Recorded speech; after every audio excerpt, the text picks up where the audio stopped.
It's the man when the man conquered it. The man gave us life and let us can love it. When you say little lion turn us on. Can't sleep at night, them all are worry and fret. True little lion, them are disrespect. Them don't get the warning. This is the threat. The ice and Moroccan all are worship. This sound where them are the least and the less. Tell them little lion not to lay them to rest. I come outside, come sit down for step. We done foundation, them no stop from step. Should you miss the man with the golden precept? Should you miss the man that control nothing? From the other government of make Babylon fret. What's up this every deal and make Babylon fret? Them this little lion and a judgment ditch. Cause the whole of them, oh yes, we must. Can't sleep at night, them all are worry and fret. Little lion, them want to disrespect. Them don't get the warning. This is the text. The eyes of Malaga, what I know. Hey! I'm talking to all pagan boys and girls, and all doctors and nurses in medical, and all teachers and all principals. That teach people them about the demonical. That teach people them about the supernatural. But why you make the people bow to idol? This little lion then a straight rival. Hey! Go tell them no survival. All of them dead on the arrival. I'm gonna tell them dead from the spiral. Hey! Murder them and then send it viral. Oh my God! The little lion make you bad, sir. Little lion make you mad, sir. Little lion make you bad, sir. Better than them. Little lion make you bad, sir. Little lion make you mad, sir. Oh, little lion make you bad, sir. Better than them. I'm a little lion, nobody can't take a liar, yeah, man. Boom, you don't know lion, papa, some jump and so I'm surrender. A judgment yard, alright? Little lion sound. What them feel like? You say, oh, blessed is the man walking down the country of the jolly, like standing where see the sky. It's like Sunday the Lord the Almighty, yo, little lion, no boy, yeah, little lion, them see me, we trickle and put them out, with the iron world. Little lion, don't apologize for no jump and if you this, little lion, then a rubber pam. You know what I got because of them, they have to make me strong. Me have to look the pretty sexy. Who does that? Last 18 months, $11.9 billion. Whoop. $11.9 billion. Let me move this up so I'm not looking down at him, all right? Let me see. I'm gonna help you guys out, right? Who does that? $11.9 billion. If you're just joining, my name is Douglas Wilkerson. I go live all the time. I talk about how you can realize the benefits of the dream of home ownership, right? Lending nationwide, commercial, residential, DSCR, VA, FHA, all of it, non-QM, QM, SBA loans. Who does this? Who does $11.9 billion in funding in the last 18 months? Do you know what a billion is? $11.9 billion in funding in the last 18 months. Can't do it. Can't do it. One more time while we wait for everybody to join. One more time while we wait for everybody to join. We're going to bring the fireman in here, okay? We're going to bring the fireman in. We're going to bring the fireman in. One more time before we get started. Before we get started. But I want to talk about this. I really want to talk about this. Who does $11.9 billion in the last 18 months in funding? Up from $8.7 billion, woo, right? To $11.9 billion. Who does that? That's on the facts. That's on the facts. $11.9 billion in home ownership in funding over the last 18 months. You can't tell me. You can't tell me you're not with the right company. You can't tell me you're not with the right company. Can't sleep at night. They can't sleep at night with these kind of numbers. They're not bad. They're not bad like us. $11.9 billion. I gotta flex. I gotta flex because this is real stuff right here. $11.9 billion in home ownership funding in the last 18 months. In the last 18 months, through all the markets. Come on, they want to disrespect. They want to sway you. They want to move you over to them. But this is the facts. From 3/24, from March of 24 till this month, and it's not even this month. This month we don't have the numbers for this month yet. We don't have the numbers for this month yet. But $11.9 billion in homeownership funding in the last 18 months. Let's get it started. Can't sleep at night. Welcome, TikTok. What's happening? Thank you for the lives, guys. If you don't know, my name is Douglas Wilkerson. I go live all the time, senior mortgage broker, senior loan officer, and branch manager at Edge Home Finance. We do lending nationwide. Can't add all the states because it's all 50 states and it won't fit in here. TikTok. Let's just like the long receipts at what is that? Walmart. You get long receipts at Walmart, right? We got the receipts. $11.9 billion in funding. I go live all the time. I talk about how you can realize the dream of homeownership through real estate, and how you can secure your financial future through real estate. Once again, Douglas Wilkerson. If you want to contact me, you can Google this number right here. You'll see all about me.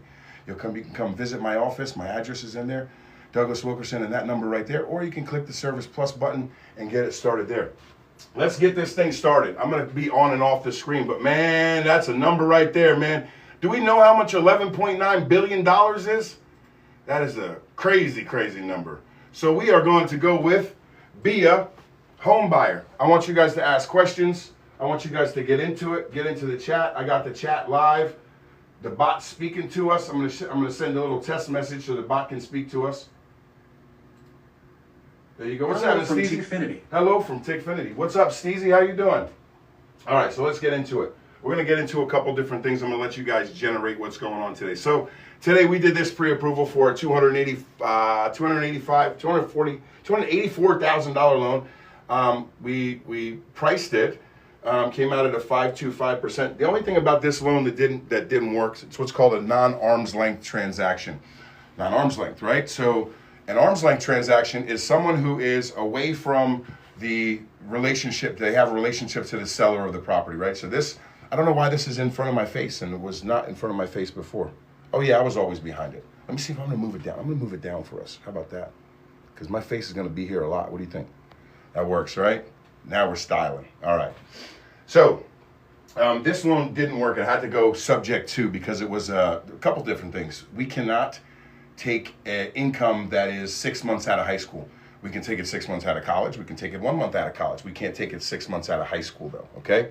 So you can use your college tenure if you're in the field. Like let's say you go to trade school or college for nursing and you come out and you're a nurse's assistant, right? Well, that's the same field. We can use that income that you made. We can all see that, right? Yeah, we can see that. There we go. We got a little bit of a different setup tonight because I got to keep the phone on charge. I've been on it all day. It's been ringing nonstop all day. It'll probably ring a couple times in here. I won't answer it. They'll go to voicemail.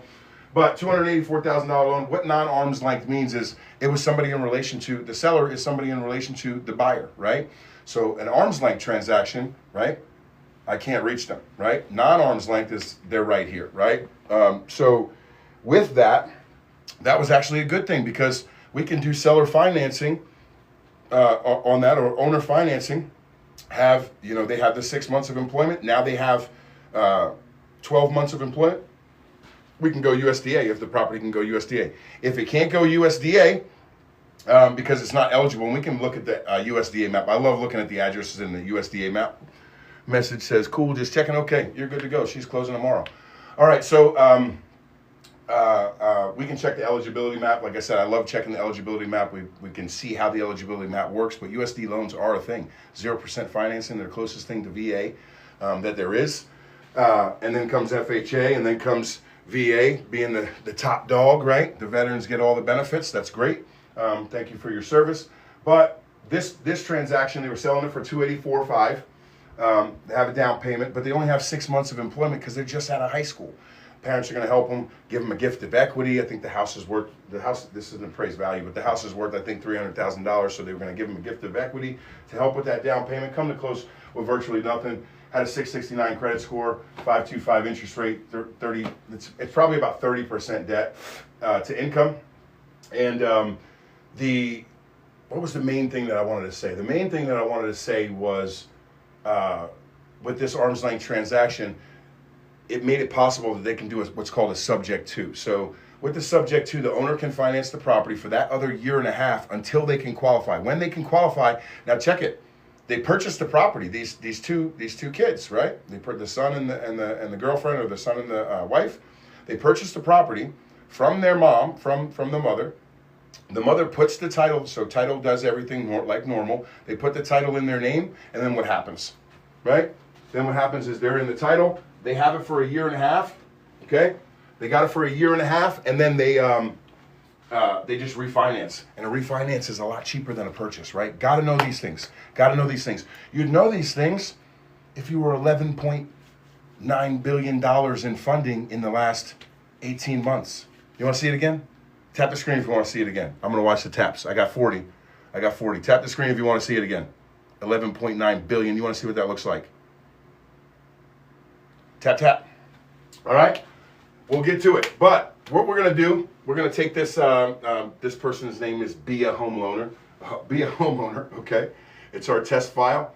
And we'll take this and we're going to do just an average property of $350,000. $350,000 property, okay? As you can see, 3.5% is the down payment. That brings 12.5 that you must bring to closing. Let me explain something about down payments and FHA loans first, okay? Just so you guys know. I want to go through all the basics. I want to go through all that stuff. I can answer questions. You want to put the questions in the chat? We'll do the questions. We'll do your scenario, all right? And we'll pre-qualify it right now. You want to see what rates look like? You want to see what pricing looks like? We'll do that right now. If you're just tuning in, I'm Douglas Wilkerson, Senior Loan Officer and Mortgage Broker, Branch Manager at Edge Home Finance. I go live all the time, twice a day. Once at 8, don't do that, right? Once at 8 and once at 8 p.m., right? 8 a.m. and 8 p.m. 8 a.m. we're going to do the rates. We do the rates and little class on real estate investing and things like that, just to bring people up to speed, different products, a little help for the realtors to list properties and make more money, up to $40,000 a year that they didn't have otherwise, right? So make sure you follow, make sure you stay tuned. I think we went live today at like 12:30 or something like that. Yeah, absolutely. I think we went live today at like 12:30 or something. As somebody was asking if I was driving. I was definitely driving, but I told them I was in the park because I'm not going to do with the TikTok auditors. But we had a bunch of people in here. I'm sure they'll come, or maybe they won't. Some people do, some people don't. We want to break down what the down payment is. So the down payment for an FHA loan is this money is required from you, from the buyer. I won't say you because I don't know who's in here, but from the buyer, required from the buyer at the time of closing, okay? So no ifs, ands, or buts about it. That money is going to be required unless you have a down payment assistance program. So FHA is requiring this money from you. Now, what does you mean? You means it could be you, not money in the mattress, but money in the bank account that's sourced. It could mean money that's gifted to you from your grandmother, from wherever. It could mean a bond. It could mean a grant. It could mean money from a corporation. It can mean money from a lender. So those are the ways. It can't mean money from the mattress. That's not going to work, right? And it can't be, I don't know where this money came from, but I got it, okay? And it can't be money from just some random person on the street. We're not holding up people, sticking up the stick-up kids, right? We're not doing any of that because it's got to be sourced. So that's where that down payment comes in. So if we're going to do this property, we're going to go ahead and price this property. We'll price it at $669. We can price it at $600, to be honest with you. I know what it's going to show up as. Let me go in here and see the income. So we're going to flip over to the income real quick. It's going to tell me that this product, oh, it didn't. Okay. So we've got $600 in monthly liabilities for vehicle and some credit cards, we'll say, okay? Which is pretty reasonable. I think we can go up to about $800 with this person, but this is Be a Homeowner. That's her name. Be a Homeowner is a retail manager. Let's see how much she's making per year. Why isn't it going to go over? Let's go over. Slide over. There we go. $7,000 a month. That's a now again, that is a household income, okay? Let me break down how averages work, okay? So $45,000, 45,000 times 2 is what? $90,000 divided by 12 is $7,500. So your household, this will be your household income if you're making $80,000 a year, right? 7,000 times 12, 7,000 times 12, $84,000 a year, all right? So we're going to do $84,000 a year. We just say she's a retail manager, but this is the household income. I'm paying $5,000 to the first 5 people to message me peace. Hey, peace. I messaged you. I messaged you. I messaged you. You saw it? Let me show you something again, since you want to be a smart ass. Watch this.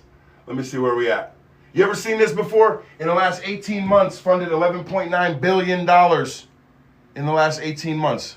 Let's get a tap in the chat. I saw the taps come in. I went from 40 to 286. Let's get some taps in the chat for 20 seconds or 11.9 seconds for $11.9 billion over the last 18 months that we funded in homeownership loans. Don't be fooled by the hype. That's the numbers right there. That is the numbers. I don't care what anybody tells you. I don't care what anybody shows you. That's the numbers, all right? So we got $600 in debt. Let's keep it right there with the $600. It's roughly where we're at. So we're going to go to our, well, we don't have to go to borrower info screen. I'll show you this screen just so you know what's on the what's requested, right?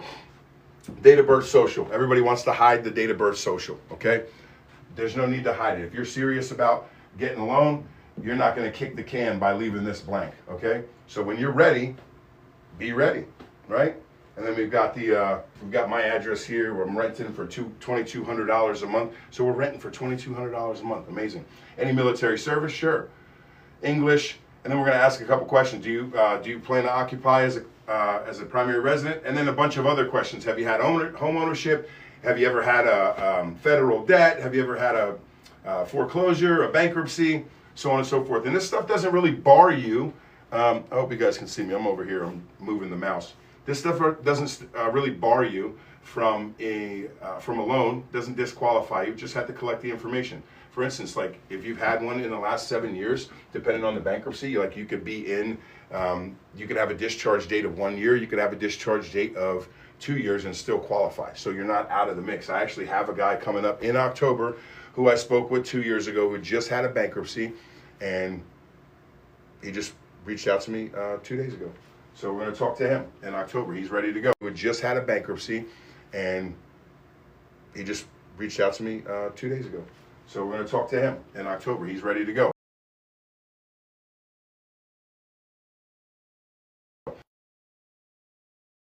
It don't stop. All right. So then we're going to ask you some questions here about race, color, sex, creed. Race, color, sex, creed? No creed. Just all that stuff. You can choose not to add it. But all this is for tracking, right? Purposes to make sure that nobody's discriminating against you, right? And people think it's the other way around. Like, hey, put it in there so you can discriminate against you. That's why you have that button that says, I don't want to talk about it, right? Let's see. And then we've got some other questions like, is your credit frozen right now? What do you think the credit score is? Does the property have solar panels? And I learned a thing or two about solar panels today that I'll share with you guys later. In the last 12 months, have you had any loan payments that are 30 days late? And do you need down payment assistance, right? All right, so let's get to the goods. Let's get to the goods. We went to financial info. Let's price this bad boy, okay? So we're going to price it. And pricing goes like this. I'll explain how borrower paid compensation works, and I'll explain how lender paid compensation works. So this has to do with your origination fee. This is going to be a first-time home buyer, 1 unit, single-family home in Duval, Florida, at a 669 credit score with, we'll say, 24 months of reserves. You don't need 24 months of reserves, but it looks good. There's no questions asked, right? Third-party processor. 30-year, we'll do a 15-day lock because we can do that. Let's do a 22-day lock. There you go. That's fair. Fair on both sides, right? Look at all these lenders. Oh, my God. Where'd they go? We got 3. Why do we have 3 lenders only? Hold on a second. Let's scroll down here and see why we only have 3. This is a refinance, is it? No, it's not. I want to know why we only have 3 lenders right now. Something must be taking place, and they're all UWM. Something must be taking place. Let me show you how compensation works, or the rate sheet, okay? Because this is what people have. What are the rates, Douglas? What are the rates, Douglas? The rates are too high. The rates are too. Nobody says they're too low, right? The rates are too high. Rates got a lot to do with it, but pricing does too, right? You could have a 5875 and get $2,900 back towards your closing costs. Actually, this is $2,957, $2,968. But you can see, like right here, if you jump up that 1/8 of a point, you got $2,400. And then it doesn't make sense to do it again until you get up to here to 6, right? Because you got 24, 29, another 29, right? Right behind it. This is the money that you will get towards your closing costs. So it will deduct from your closing costs. This will add, this is buying down the rate permanently, right? So you see, if you buy it down 1/8 of a point, it's actually gonna cost you $2,000, and then $2,300, and then $3,900, and then $6,200, right? So we're gonna go with this 5.5, apply it, and the APR is 6.519, but that's wrong too. So we're gonna change that a little bit as well, because there's not a lot of fees associated with it. We're gonna check in the fees real quick and tell you how the fees work. You won't get it because you won't get it. That's all there is to it. 6,500, and then here's so that's the originator. That's the origination fee is 6,500 on this loan, 350. It could be a lot more. It could be like 8,000, 10,000, almost $10,000. What we're going to do with these fees is, when I send out disclosures to you, I'm going to pad these fees to the max. Every line item is going to be to the max that it could ever be. Thanks for that, Ocean. Appreciate the likes. Every line item is going to be to the max, right? We're going to put this appraisal fee at $650. Why? Is it $650 in Florida? No, it's probably like $600 or $650. I'm sorry, we're going to put it at $850, because if we need to do a reinspection because some bozo went in there and forgot to put the battery in the smoke detector, the appraiser has to go back out there, and it's going to cost $200, right? But that should be something that the realtor does and double checks. The inspector does double checks. All right, beforehand. And then we're going to put the credit report fee. This should actually be $150, but standard it knocks it up to $98 unless you have 2 borrowers, and then it'll be $200, right? But what happens is, this is only like $136 for the 2 borrowers. It's only $68, so that fee is going to come down, right? And if we don't need the reinspection, then that reinspection fee is going to come off at $200, right? And then we go down the list, and it's the same exact process throughout the list. There's flood insurance. If we don't need flood certificate, we don't need it. We don't need the MERS, we don't need it. We're going to have a processing fee. This is way too high, way too high. Even for being high, it's way too high. But 1095, tax service fee and title notary fee. So I always take this title notary fee out, but we add it into here because it is going to be a fee that if somebody leaves town or there's a death, and you can still close your loan out of town and be able to do it. So this is the initial disclosures is what it's called. Then we're going to go to title fees, title insurance. So this should roughly run somewhere around $2,500. Sometimes they're $5,000 if the title stuff gets complicated, like if you want to go put it in a trust afterwards, if you want to take add people onto the loan that aren't on the, or add people onto the title that aren't on the loan, right? And then we do the recording fees for the mortgage. Now, transfer taxes, there are recording fees for the mortgage. There's recording fees, transfer taxes are going to go for the seller. In most states, the transfer taxes are going to be done by the seller, but we won't know any of this stuff until we get the contract. The FAR contract, which is the new contract that they were talking about on the NEFAR, or not the NEFAR, the NAR, right? It's gonna tell us where all of this stuff goes, right? So we're gonna add those fees in when we get them from title. Now you got hazard insurance. So these are your prepaids. This is your homeowner's insurance, and they're gonna book it for 12 months. So how this works is your homeowner's insurance is always booked 12 months in advance, because it's not like we used to do, in the beat up Honda Civic hatchback, and get insurance on the car, take insurance right off the car right afterwards, and be driving around not having to pay that payment, right? Prepaid interest is whatever day we close, right? I'm going to show you this right here. Whatever day we close, this says it's $51 a day for however many days we are to the end of the month, right? So if we're 2 days before the end of the month, then you're going to have to pay $102, $103 and whatever it is, right? But if we start within the first week of the month, then obviously that number is going to be a lot higher, probably double this at about $1,500. Property taxes, so we'll get the tax information. Hopefully we have this up front so we can give you a good pre-approval up front. at the broker level, and this is an aggregate. So if we have $200 a month, the prepaid is for the end of the year. So what happens is somebody's lived in that property already for the first 9 months of the year. So months 10 through 12, you have to cover, right? So that's the transfer taxes we were talking about earlier, all right? This is all BS to a lot of people, but some people like to know this stuff. Some people like to know what's going on the closing disclosure.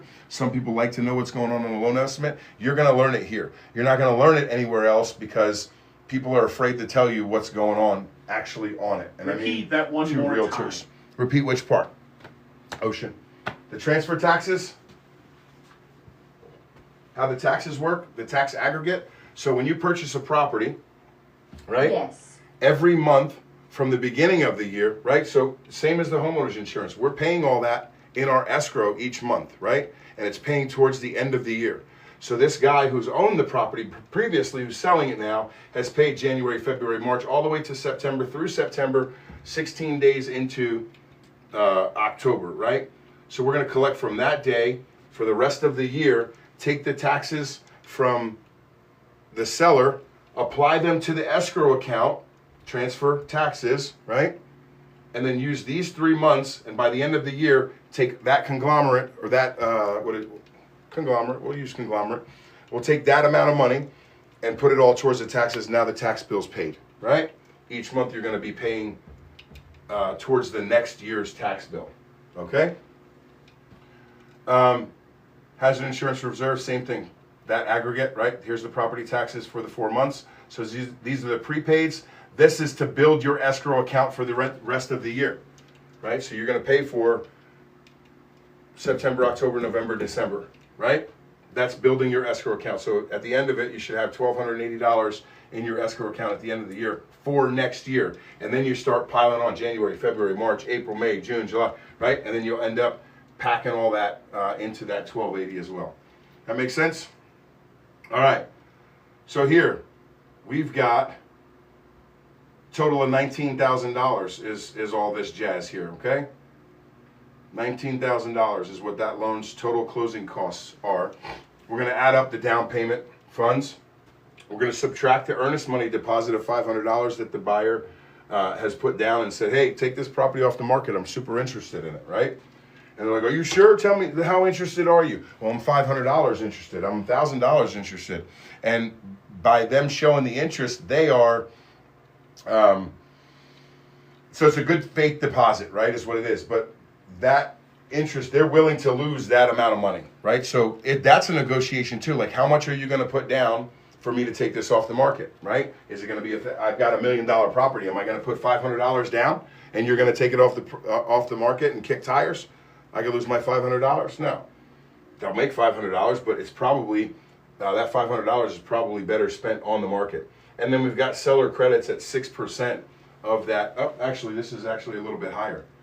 So, You have just reached level 5. hey, level 5. So this is actually going to be a little bit higher. So you're allowed 6%, and if we're doing, what did we say, a 350? 350, it should be $21,000. 350 times 0.06 on an FHA loan, $21,000. So you guys can add $4,000 to this, which will take this total down, right? To, if we add $4,000 or subtract $4,000 to, or add $4,000 to the deduction to the seller credits, we'll take it down to about $5,200, right? So you're bringing $5,200 to closing for your $350,000 house. How much is this going to cost me a month? We're paying $2,200 a month right now. I don't want to go up. I don't want to go up in payment and do all this craziness. We're paying $2,200 a month right now, right? Well, you're paying $2,400 right now. So you did go up, but you're not in an apartment. Now you're in your own friggin' house, right? We're going to appreciate it. I watched a live last night. This realtor from California, she was exceptional with the way she explained. I wish I could bring her up here and have her explain it again, because she was exceptional in the money that you spend over the course of the next year. If I take $2,200, okay, let's say $2,200 a month times 12 months. That's what you're going to spend this year in rent, right? Just bear with me, because I know people hear this and they're like, I'm out of here, man. This guy's nuts. I heard it all before. Not this. She surprised me. $26,400 $400. So I'm going to write that down for us real quick, just so I remember, because you guys don't want to type in the chat. If you type in the chat, I'll stop writing it down. $26,400 is what you would spend this year in rent. Let's double that, because we're going to talk about 2 years. So this is like, I'm going to wait till the rates come down. Yeah, maybe not for 2 years, right? That's a valid argument, because nobody knows. 26,000 times 2 is $52,000. Should I keep going? Should I keep going and packing on the bricks? $52,000 in 2 years you're spending? That's like a kid, right? That's like having another kid. He said, yes, I should be. Oh, perfect. Okay, great. So we're keeping up. So $53,000 in 2 years. Let's take this loan amount, this 350, 000, there you go, times it by 0.03.8. In Florida, you're going to get 3.8% appreciation each year, okay? That's another 13. You do MD. That's another, yes, everywhere. I'll reset the live in a second, but yes, everywhere. Every state except New York. So $13,300. So what I said before was this $350,000 is going to appreciate 3.8% each year, right? Real estate's a stable investment. We know that. Over 30 years, that's the average. So 3.8% is $13,300. That's another $26,600. Add the $26,600 plus the 53, how much? 53.8 or 52.8? Damn. 26,600 plus 52,800. That's $79,400 in 2 years that you lost. That's a car. It's one of those Wagoneers, ain't it? Or a Chevy Traverse nowadays. That's $80,000. That's a whole year's paycheck that you lost out on because we're waiting for rates to drop, right? We can subtract the payment, right? And we can say, okay, so $200, we're paying $200 more in rent per month, but I'm going to guarantee you this is going to be like $23.75, right? And we can multiply that. We'll math it up for you. So $23.75. So we'll say $23.75 minus $2,200. That's $175 a month over 24 months is $4,200 minus, what did I say? 79,800. So yeah, $75,600 is what you risk by waiting. That's all there is to it. And I'm not pushing nobody to do nothing. I'm giving you the information. But that lady, she did it pretty good, man. That was a big thing that I saw that I hadn't heard before. I hadn't calculated it before, what she did. So how do we come to closing with that little bit of money? Well, we've got this $21,000 in seller credits, right? For this FHA loan, $21,000 in seller credits. That's going to bring us there. And this might be high for property taxes. This might be high for homeowners insurance. We could be at like $80 for homeowners insurance, right? But we can see, we priced this same loan 2 days ago. We priced this same loan, and guess what? It was 5.125. But the Fed dropped the rate. The Fed dropped the rate. The rates are supposed, they don't go by the Fed rates, man. Thank you for the heart me. They don't go by the Fed rates. Mortgage rates don't go by the Fed rates. You guys have been being told this all year long. And you're like, the guy don't know what he's talking about. But I do this for the last 7 years. I do this every day, right?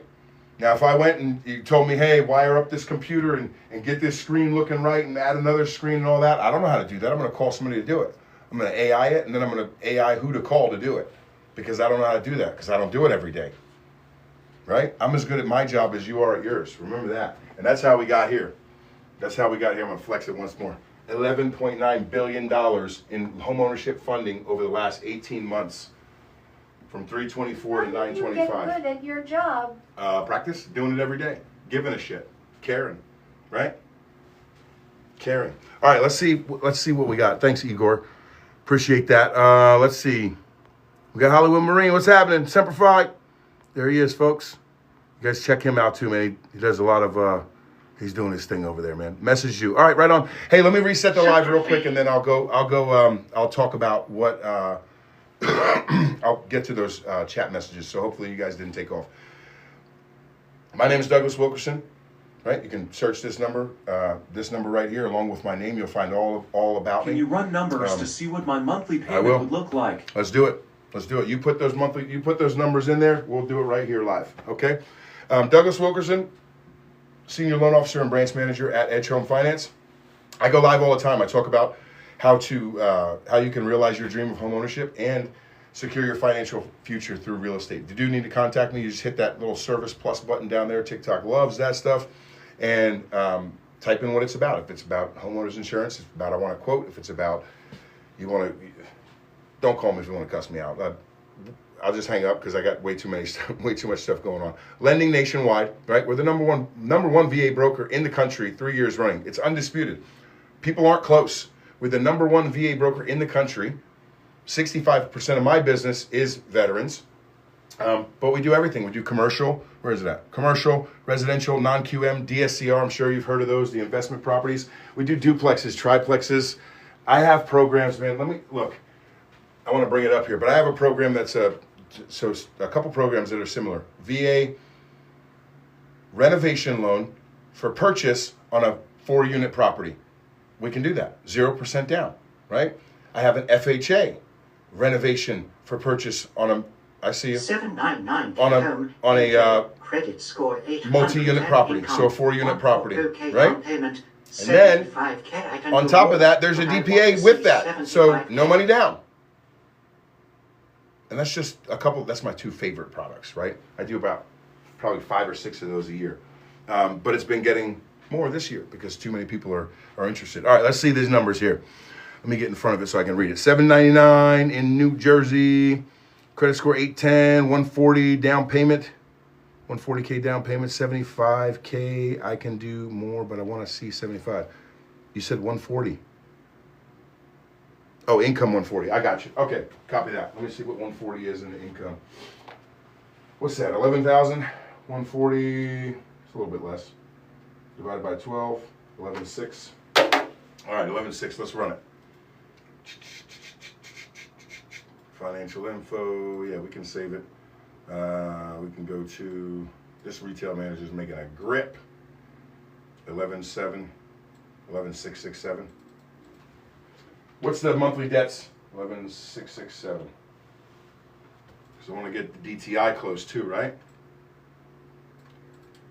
You pricing our company? You coming over here? Get some of this $11.7 billion? You coming over here for that? I'm gonna bust your ass in pricing, I'm telling you. All right, what's the monthly debts, man? I'm having fun. All right, so what are we looking at? $799. You said $799 with 75K down. What is it? Conventional? Is that what you want?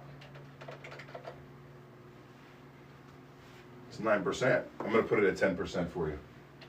We're close. Put it at 10%. Whatever looks good. Okay. Well, we can't do FHA unless, you can't do FHA in New Jersey, right? County loan limit's probably higher than that. Let me see. Let me see what's going on here.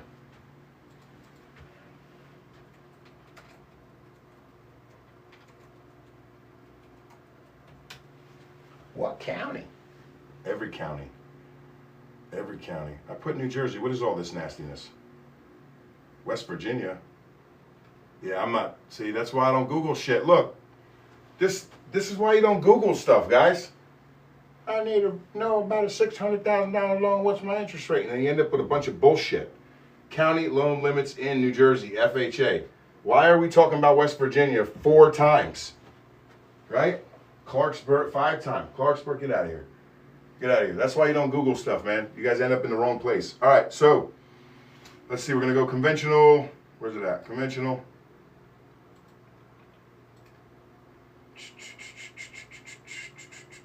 Let's take a look at it. We're going to keep these. I mean, you're. Ocean, you have just reached level 6. Hey, level 6. 3% on $799 because we got to get those concessions, right? Sir, I'm not buying your house without seller concessions. How about that? You want to sell it or you don't? Times $799 000 times 0.03 23,970. Let's write that in there. 23,970. And if they're telling you we don't do seller concessions, we actually do down payments. You have to put some money in earnest, $5,000, and then also pay above asking. Kiss my ass. Let it sit. That ain't what it is. Right? All right, let's go price it. Let's go price it. So we got a 42 DTI. 4288 is going to get us kind of right? But this is, did you say the credit score? Let me see here. Let me see here. No, I didn't think so. All right, let's go. So we're going to do, so this is what we're going to do, Ocean. This is probably the best way to do this. 810. 810. All right, let me go back, man. Let me go back. Here, we'll put it in here. 810. That helps. That helps. All right, so 810. We'll just leave it here in Florida. That's not really going to matter. This has to do with more of loan performance than anything else. I'm sure the loans in New Jersey are performing fine. All right, first time home buyer, I'm assuming. No, not at a $799, right? Are they first time home buyer with $799? $799,000? Number. No. Okay. Copy that. $599. Pretty good. Fits in that jazz. Do you see that jumbo rate? What the hell? The hell? The yellow. What don't they like? I bet you they don't like this 42.8. I bet you if it was 41.9, 41.9 on the DTI, they would like that a little bit better. But I bet you they don't like that 42.8. And then you don't have the 20% down, so you're still going to get mortgage insurance. But you want to see the payment. Let's see what's missing here. Oh, adjustable rate, and that's it. We can look at ARMs too. But 599 at 6.3.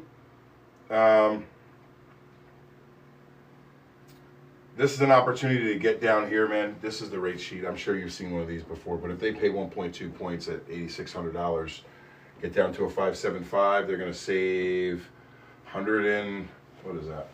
I hate these numbers, man. Just make it nice and even, man. They act like, I don't know, 43.69 minus 43.11. That ain't a lot. That ain't a lot of jump. 58 bucks, right? So it's $58. Let's see if it's worth it, right? So let's do this.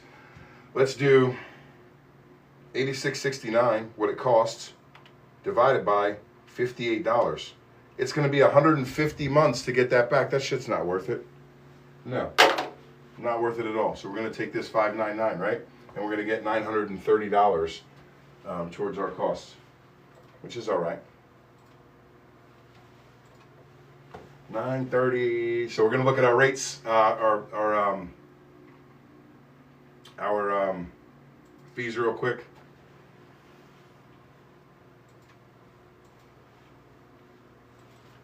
That ain't right. 6,500. Move over here. We'll get to your price. We'll get to your price. Stand by. AI said number for no. They said number. So you're bringing $70,000 to closing? Oh, wow. Check that out, huh?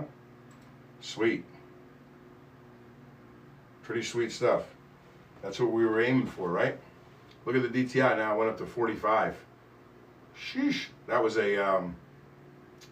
because of that increase in the rate from a 5.5 to a 5.9. All right, so let's look. We want to see the PITI. There's the principal and interest, 43.10, and whatever the taxes are and insurance are up there, that's where you're at. Does that help? I don't know if they have a HOA or any other fees. What rate are you seeing on this? Anybody in the chat? What rate are you guys seeing on that? We recently went live together. Okay, cool. Can you guys see the screen? You can see it all right, right? Yeah, I think you can see the numbers. Man, oh man. So, let's see. What's a healthy DTI? Depends. I mean, it depends. people have all types of DTIs. Some people have side hustles that they don't report the income. Some people have side hustles that just don't qualify because the income isn't doesn't have the longevity or the tenure that's needed to report it. Some people have part-time jobs that they've been at for a year and a half. You need 2 years, right? Some people have overtime and commissions that they get, so you can't qualify that income. But FHA will go up to 55, and you can get an approval out of that through AUS. Healthy is probably 42 on everything, right? And you don't want the front end DTI to be too high. That is the reason right there why that $799 rate is high. If we were lowering that, because it's saying all of your mortgage basically minus $800 is going towards, and they're like, wait, you're going to buy this at the top of your DTI for $800,000. So they're looking at it like, well, we don't know, man. That's kind of risky, right? You got $800 in debt that you pay. Sure, you got an 810 credit score. Sure, you're putting $75,000 down. But then the only other risk they see is like, yo, all of your money's going to your mortgage. Right? That's all they see. They don't know that you're buying a 4,500 square foot house and you're having a whole nother family live in the basement and pay $3,000 in rent. They don't know that, right? You know that. So a lot of stuff isn't reported, right? Does that make sense? All right, what do we want to talk about, man? We talked about so much stuff earlier today. So much stuff. The 0 down payment options that you mentioned earlier? Can you list the 0 down payment? Yeah, so USDA is a 0 down payment. We can have FHA has basically a 0 down, but so it equates to a 0 down. You have a bond, you have a grant, you have lender supported down payment assistance. I found out one today about it's called a Hopper loan, and if you have one rooftop that's facing the sun for 10 hours a day, 10 hours is what they look at, but for a specific amount of time a day, they'll put on solar panels and they'll give you $13,000 to cover your down payment. Right? That's pretty cool. And then you just get seller concessions on your closing costs. You're bringing $1,000 to closing, it looks like, right? And now you got solar panels. You're paying $225 less in energy every month from your electric. Pretty good stuff, right? And it increases the value of the house. The other is a VA loan, right? So they have VA loans as well. Let's lower this price because we don't want to go astronomical. And I know that's probably average for, well, it's not average for New Jersey, but it's probably somewhere in Bedminster, right? They got a nice 4-bedroom, 5-bath. They build such nice houses in New Jersey, man. Just friggin' the houses that are houses in New Jersey, they are nice houses, man. Basements, family rooms, like they're done right. Those builders up there, they did it right, man. They did it right. What else you want to know about the down payment options, Ocean? Anything specific?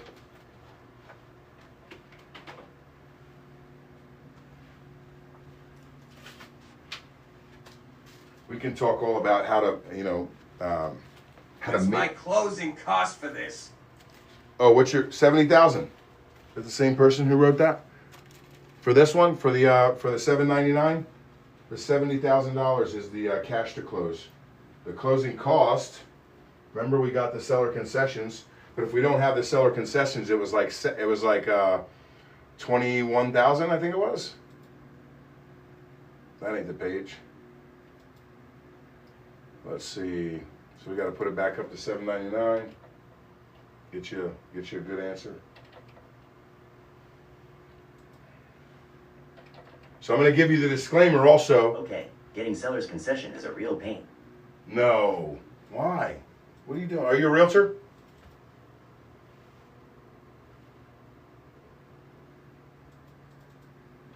Number. Okay.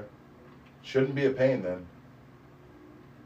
Why is this not doing what I wanted to do? Oh, there we go. Let's see. If I just messed up my keyboard by pressing something. Number lock? There we go. It's number lock. That's what it was. Not for me. We can work on that. I can tell you some tips and tricks. I mean, obviously it's your realtor's job, right? I know there are some markets where sellers are saying that, hey, we need, above asking, we're not giving any seller concessions, blah, blah, blah. I did a loan in Virginia where the friggin' realtor says, oh, we won't even submit the offer, it's insulting to us, you can kiss my ass. It was a VA loan too. Like, we're not doing that to the veterans, they're entitled to their 4%. And the veteran was like, yeah, if we don't get the concessions, we're not doing it, so there you go. And it was a $930,000 house. Guess how much they bought it for? $860, because when it appraised, it didn't appraise for $930,000. But they wanted us to submit the offer. They wanted us to submit the offer with $20,000 or $25,000 over the ask, right? Which wasn't a thing at all.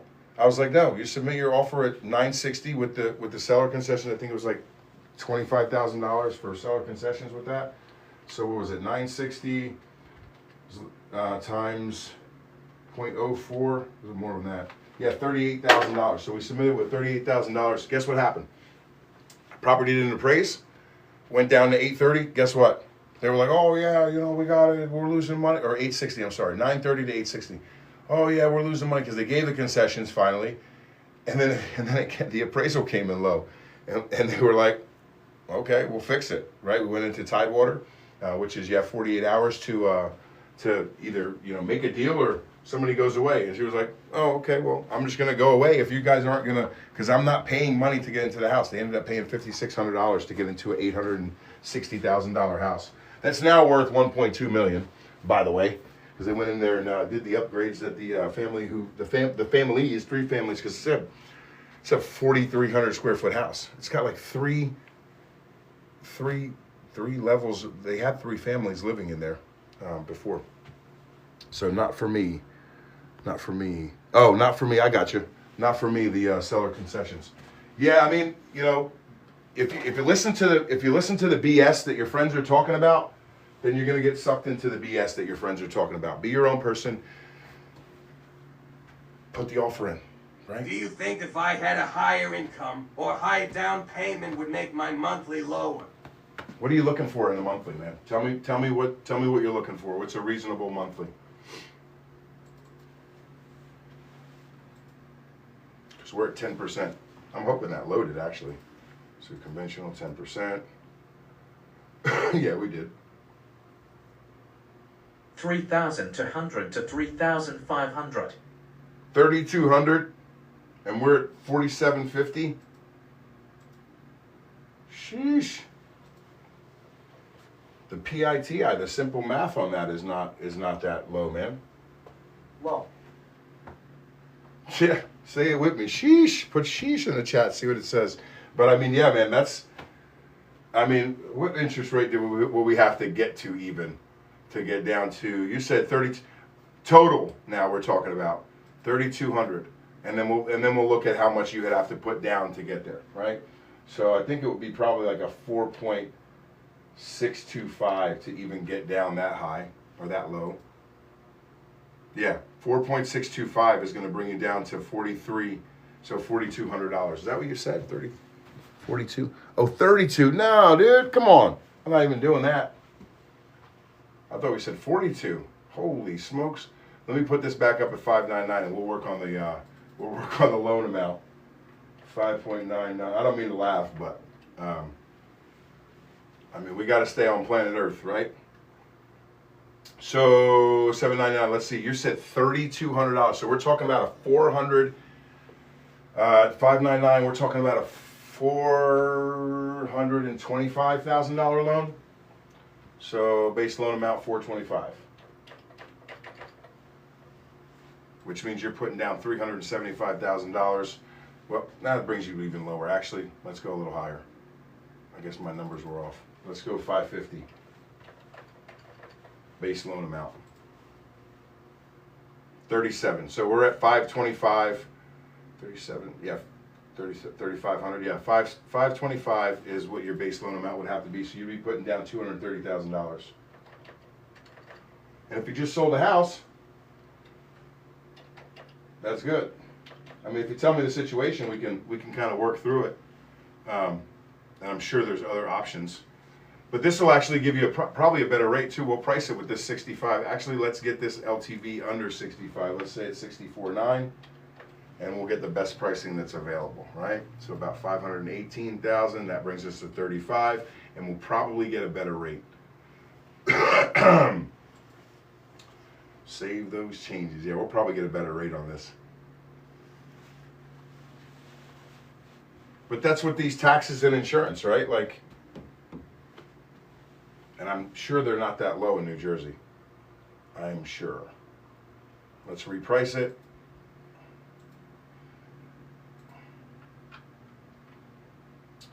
$64.9, single family, X out of that guy, borrower paid, third party processor, UW fee and price.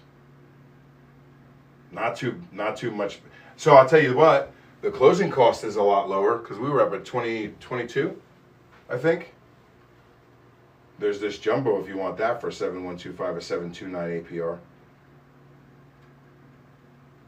That's super expensive. At Ocean, you have just reached level 7. Hey, there you go. Thank you. Thank you for sticking around. 5875 is where we are. So your payment's going to probably go down just a little bit, probably up 20, 30 bucks. And we'll see what the APR is. And I'll tell you guys, so this isn't you getting a loan, right? So 6034 is the APR. This isn't you getting a loan. This is like, obviously credit's due on approval. You have to qualify. This is just looking at numbers, moving numbers around, seeing what the rates are today, and trying to incorporate a scenario, right?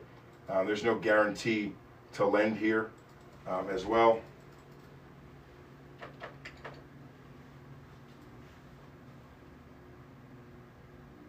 That ain't right. Cash from borrower 270. Oh yeah, yeah it is. I'm sorry, 273.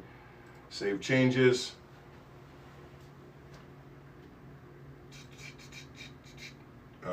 Let's see where we're at now. There you go. 3,400 all in, or 3,300, 3,350 all in, and then you can add on your taxes and insurance. I'm sure they're high in New Jersey. I think it was like $9,000. Right? Does that sound right for what you're looking at in New Jersey? $9,000 a year. Does that sound about right? Ocean, $750 a month. Sheesh. Type of sheesh in the chat every time you hear a big number. Sheesh. And homeowners insurance, let's put it at $200. Let me put in here average. Average. I am going to do a cash out refi on my current home and then use as a down payment for the new one. Got it. So that works. Average tax rate in New Jersey. Shit, there's no average. It's just based on where you're at, right? So 1.4. That's not property tax. That's what I needed. I didn't put property. I didn't specify property tax. There you go. Jeez. 2.23%. So basically, yeah, the $9,000 that I said. So we're talking about $4,000 if you have this impounded. If you pay it yourself, then you'll be paying that $3,500, right? Let's see, we've got a cash out refi on your current property and then use a down payment for the new one. Are you moving to this one as a primary, right? And then will you rent the other one? That's a good question too, right? Because if you rent the other one, you can use that income, departing residents. And rent the other one. Yeah, departing residents, that'll help ease some of that burden. But this is, so 273,000 funds to close, I think it said. Yeah, 273, which should be a little bit lower. But you can get those seller concessions, man. Make the deal happen. You know what I mean? Make the deal happen. If they want to sell the house, they're going to sell the house. Who else they got looking at it? Especially over the holidays. And then you look and see if it's been relisted. Had they tried to sell it earlier in the year and they took it off the market, waited 2 months and tried to refresh it. 3 days on the market. Nobody wanted that house. They never wanted that house. It's for Ocean, right? Here you go. You're going to give me $23,000 in seller concessions to get it too, right? But that's what it looks like. That's not bad, man, for that high amount. Yeah, if you're going to live it in your primary, I mean, we can... Will I get in trouble for don't cash out Refi to buy my other home? Will I get in trouble for don't... What? For don't... Is there a rule against doing that? Will I get in trouble for don't cash out refi to buy money? So you're saying Chewing. no, man, that's your money. It's actually recommended that you do that because you take out money from one house to invest in something else. You can invest in anything. You can invest in someone's business. You can invest in people in your own business. You can start a business. You can invest in crypto. You can invest in purchasing another house. There's just a question on the loan application that says, hey, you got any other loans that we don't know about? Or are you doing a loan at the same time that this loan's going on? Right? But no, that's your money, man. If you got the equity, that's your money. Are you borrowing any money from this real estate transaction, obtaining any money from another that you haven't disclosed? Here it is right here. Will you or have you apply for a mortgage loan on another property, not the property securing this loan, on or before closing of this transaction that's not disclosed? So if you bought a car, if like the thing didn't show up yet, right? But if you take out a HELOC or a cash out refi, so I would. It depends on the numbers, Ocean, but I would kind of look at like what's a better option in terms of where to get that money from. Is it going to be a cash out refi or is it going to be the HELOC, right? Because the HELOC rates obviously are a little bit less than a personal loan, right?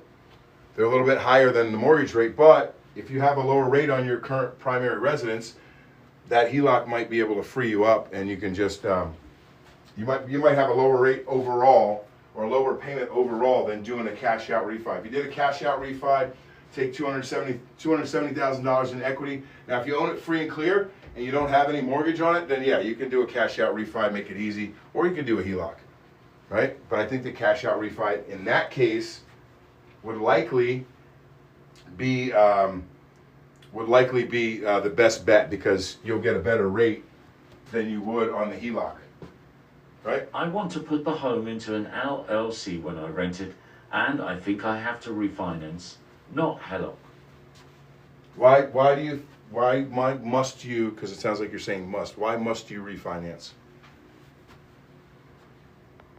Welcome in, Bess. If you guys are just coming in, I'm Douglas Wilkerson, Senior Loan Officer and Branch Manager at Edge Home Finance. I go live all the time. I talk about how you can realize the dream of home ownership and realize your future or secure your future through real estate. If you want to contact me, you can contact me right here using Service Plus. Just Google my name and my number. You'll see all my reviews. People leave tons of 5-star reviews, and they also leave comments about their experience. The number one thing that I'm really even concerned with is the experience. Hey guys, we kick ass. You don't get to do $11.9 billion in financing I thought that in order over the last to get a home 18 out months. Of your personal name, you have to refinance it. HELOC. If in order to get the home out of your personal name, in order to HELOC keeps you tied to it. Oh, okay, yeah. If you want it, yeah, I see what you're saying. Yep, if that's your choice. I see what you're talking about. But yeah, you don't get to $11.9 billion by not having a good experience over the last 18 months. This is over the last 18 months, $11.9 billion in funding, guys. Right? People leave experiences and they're their experiences and they love what we do. They love that we get better rates. Passing through, spreading the love. Better pricing. Thank you. Thank you. Appreciate all the love. Do I need to show my face? Who's that? What's up, Tyler? Yeah, man, appreciate you. Pass through. Doom scroll, right? All right, so seems like a deal there for you. Obviously, you've done this before, but yeah, if you want to take that out of there and put it in the LLC, I would look into some other options as well. It just depends how you want this. Like in Florida, we have what's called a ladybird, which is kind of popular here in Florida. I don't get too much into the trust stuff, but I definitely think that you should look into it for protection, right?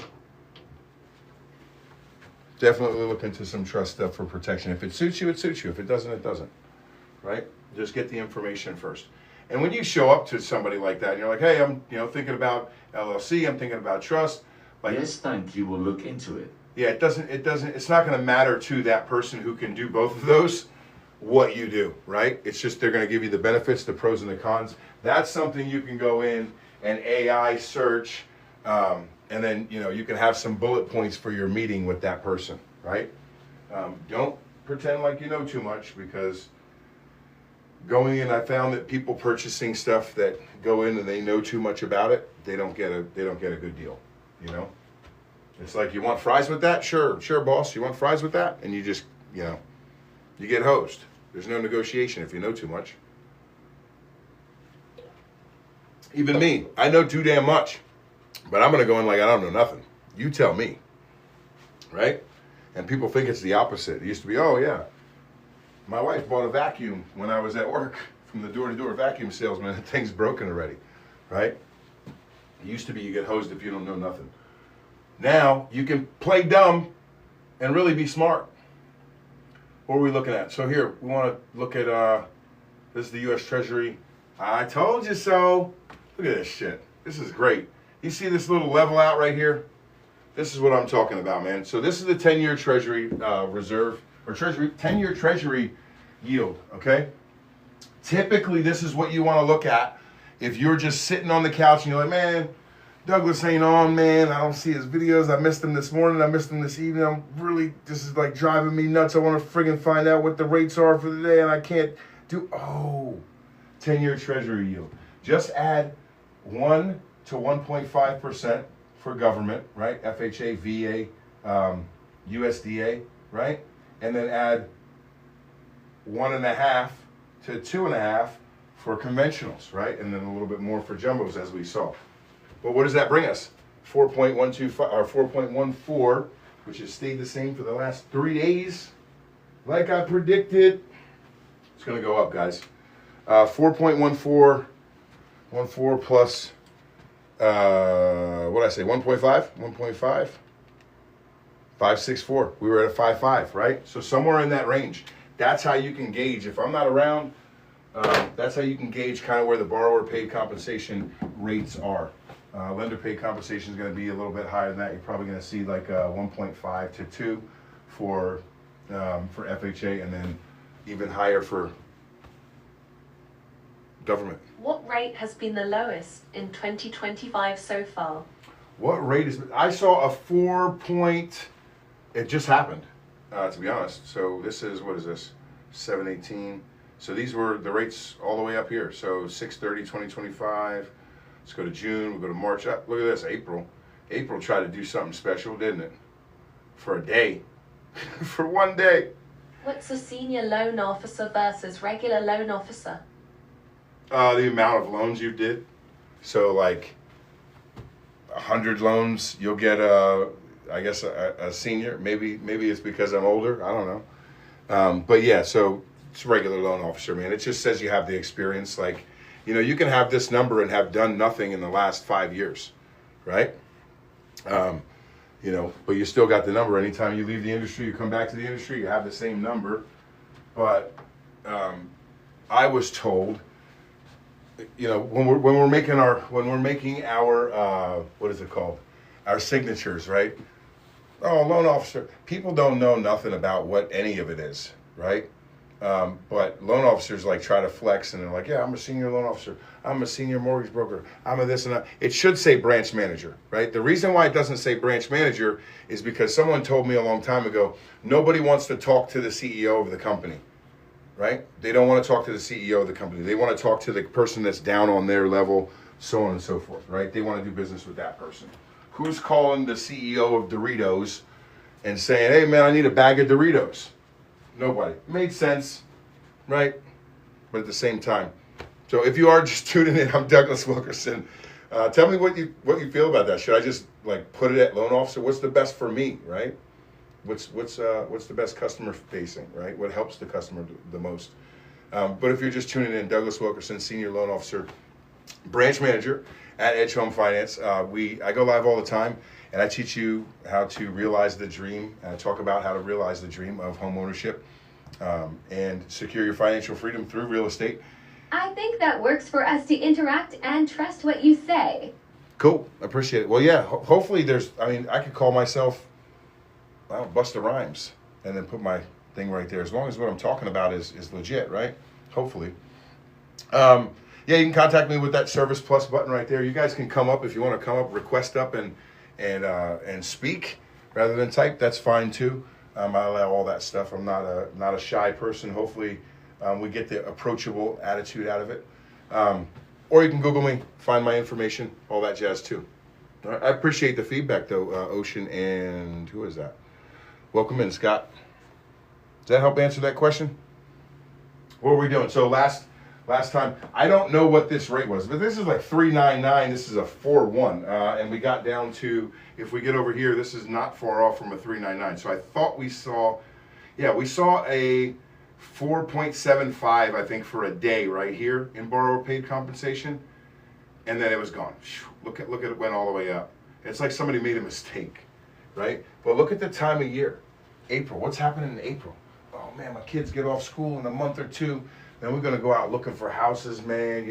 Well, we need to get with that guy. We saw him, Yeah, we need to get with that guy. Let me ask him what he's talking about. Oh, damn, the rates are at 4.75, and then look what happened. They went up to 4.5. They went up to 5 and 5.875, right? And then they went up in June even more. So as more people enter the market, guess what happens? We're going to collect more, right? If I'm selling lemonade, more people are coming. I got to hire somebody else, right, to supply and demand. We're going to collect the money when we can collect the money. What happens when people they stop coming in the market? So if we look back here, right, beginning of the year, oh, nobody's buying no houses. And let's make them buy a house. No, that's not enough. Let's make them buy a house. No, that's not enough. Make them buy a house. No, that's not enough. All right, we'll put it back up for the people who are buying a house. Let's make them buy a house here. No, that's not enough. Not enough, not enough. Drop it down. And, oh, they're buying houses, right? And they gauge all this stuff off like mortgage starts. So if you go get pre-approved, right, and 1 million people get pre-approved, I think I had the graph up here the other day. That's what they're gauging it on, right? So these lenders are building their margins off of that. And again, this isn't the mortgage rates. This is the 10-year Treasury yield. But we can use this graph to display kind of like the markets, consumer spending, the jobs report, like all of these things go together, right? And then, like I said, so this is what happened last year. Look at this. This is the rate cut last year. Thank you for your time and analysis, Douglas. Yeah, yo. Don't get paralysis. Don't get analysis paralysis. Yeah, man, reach out. I'll contact you tomorrow. This is the rate cut last year, 9/16/2024. Look familiar? What happened? Rates got cut, but what happened? They went to 4.75. Remember this? They went to 4.75. I was talking to people in October, and I was like, "Hey, wait till January." We waited till January. Guess what? Because I reached out to them 2 weeks before this, and I said, "Hey, listen, let's get this going." And 2 weeks before that, we still had pretty good rates. It wasn't like we had this huge drop. We were still right here. This is August, September, right here, right? Like we saw this drop, and I was like, "Oh, it's coming." It happens every year. Look, it happens every year, right? Every year it happens. Oh, it's coming, and I watch it happen every freaking year. And we're like, "Oh yeah, rates are going to drop in September. We're going to wait till that." Yeah, wait till that. The first week in October, November, December, January. We were at 7% in January. Are you kidding? Look familiar over here? Rate drop. Rate drop. But now we're leveling off. So the economy was doing good back then. The jobs report was out. It was strong. And unemployment rate was low. Now it's a little bit different. That's why we're seeing these 3 days of leveling out. I don't know what it's going to do. I have no idea. I know that level out came because of the jobs report. All right, we looked at hindsight could give the Fed a stern lesson in its rate cut. But we looked at that. There's 991,000 jobs that are missing, or that were reported that weren't there. Misreported. That was a hit. So that says, hey, our economy has contracted a little bit, right? Let me see if I can refresh this, because what's today? It's the middle of the week. Where's the rest of the news? Thought we'd get some more news. 16 hours ago, Treasury yields rise as investors await further economic data. Just what I said, same thing. Same thing. We're waiting. I need some more data. Need some more data. But look at it. All right? Rate drop. Boop. What was it? The 15th? 11th? 16th right there. Rate drop. But what happened before then? Rates dropped. Hey, man, I'm calling them. September 2nd. Hey, man. September 8th happened. That's the window right there. Like, that is it. Right? Ahead of this, lenders are hedging their products in like this date right here. So it's like the last week in August. Yep, look, there it is. Last week in August, that's when you need to be calling your mortgage broker. If you're trying to buy a house, that's a spot to get in. So those 8 days, right, from there to there, okay? And then you could go from here to here if there's a rate cut, right? But this stuff goes up. So you don't have these huge windows where people are going to sit and wait around. And the fact of the matter is we're not allowed to advertise to you, yo man, come on, you're going to miss out. I'm just giving you the data, right? That's my job, is how I feel. I'm not selling you anything. I'm going to give you the information that you need to make the decisions that matter. That's how I approach all of this. People, like, I have a sales manager, right? Or not, I've had sales managers in the past, but I don't believe this is sales. Like, it's just delivering you the information, right? You do with it what you want. You can choose to believe what I'm talking about, even though it's written right here, right? And if you're knowing anything about it, you're like, oh, this guy makes effing sense, right? 7% last year, because right there, people are, where is it at? July, December 2025, where's it at? Come on, one more. Right here. There's the rate cut last year. Here's the rate cut in October. Oh, why are they going up? Here's the rate cut in November. Why are they going up? Right, we had a little bit of a break right there in 1205, first week, and this is typical of every year, right then, that week. Last week in November to the first weekend. If we look at the Super Bowl, February 10th, every year, or thereabouts, wherever the Super Bowl hits on that Sunday, the day after the Super Bowl, for the next 8 days, there is a ton of people getting pre-approved. It never fails. Like, we look at the data, I look at the data all the time. Never fails. Traders believe one economic number is the most important this week. Which one is it? I don't know. I'm not a pro member, so I can't check it. I just Google 10-year Treasury quote or 10-year Treasury yield. This guy comes up. I add 1 to 1.5% for FHA. I add 2% or 1.5 to 2% to 2.5% for conventional, and go about my day. I see that thing at 3, I'm on the phone again. Right? Anywhere in the 3s, I'm on the phone again. Hey, man. And then nobody gets any news except from their loan officer. Nobody gets any news, so they're like, this crazy guy's trying to sell me something again. But all my clients benefit from it. Right? Which is the best thing. Let's see. What do we want to do now? CPI and PPI play a major role in the Fed deciding what to do with rates? The Fed, so we're talking about mortgage rates. If you're here, Scott, yes, the CPI and the PPI are gonna, and so that's the Fed is going to cut the rates or do whatever they want with the rates based on a lot more data than that, right?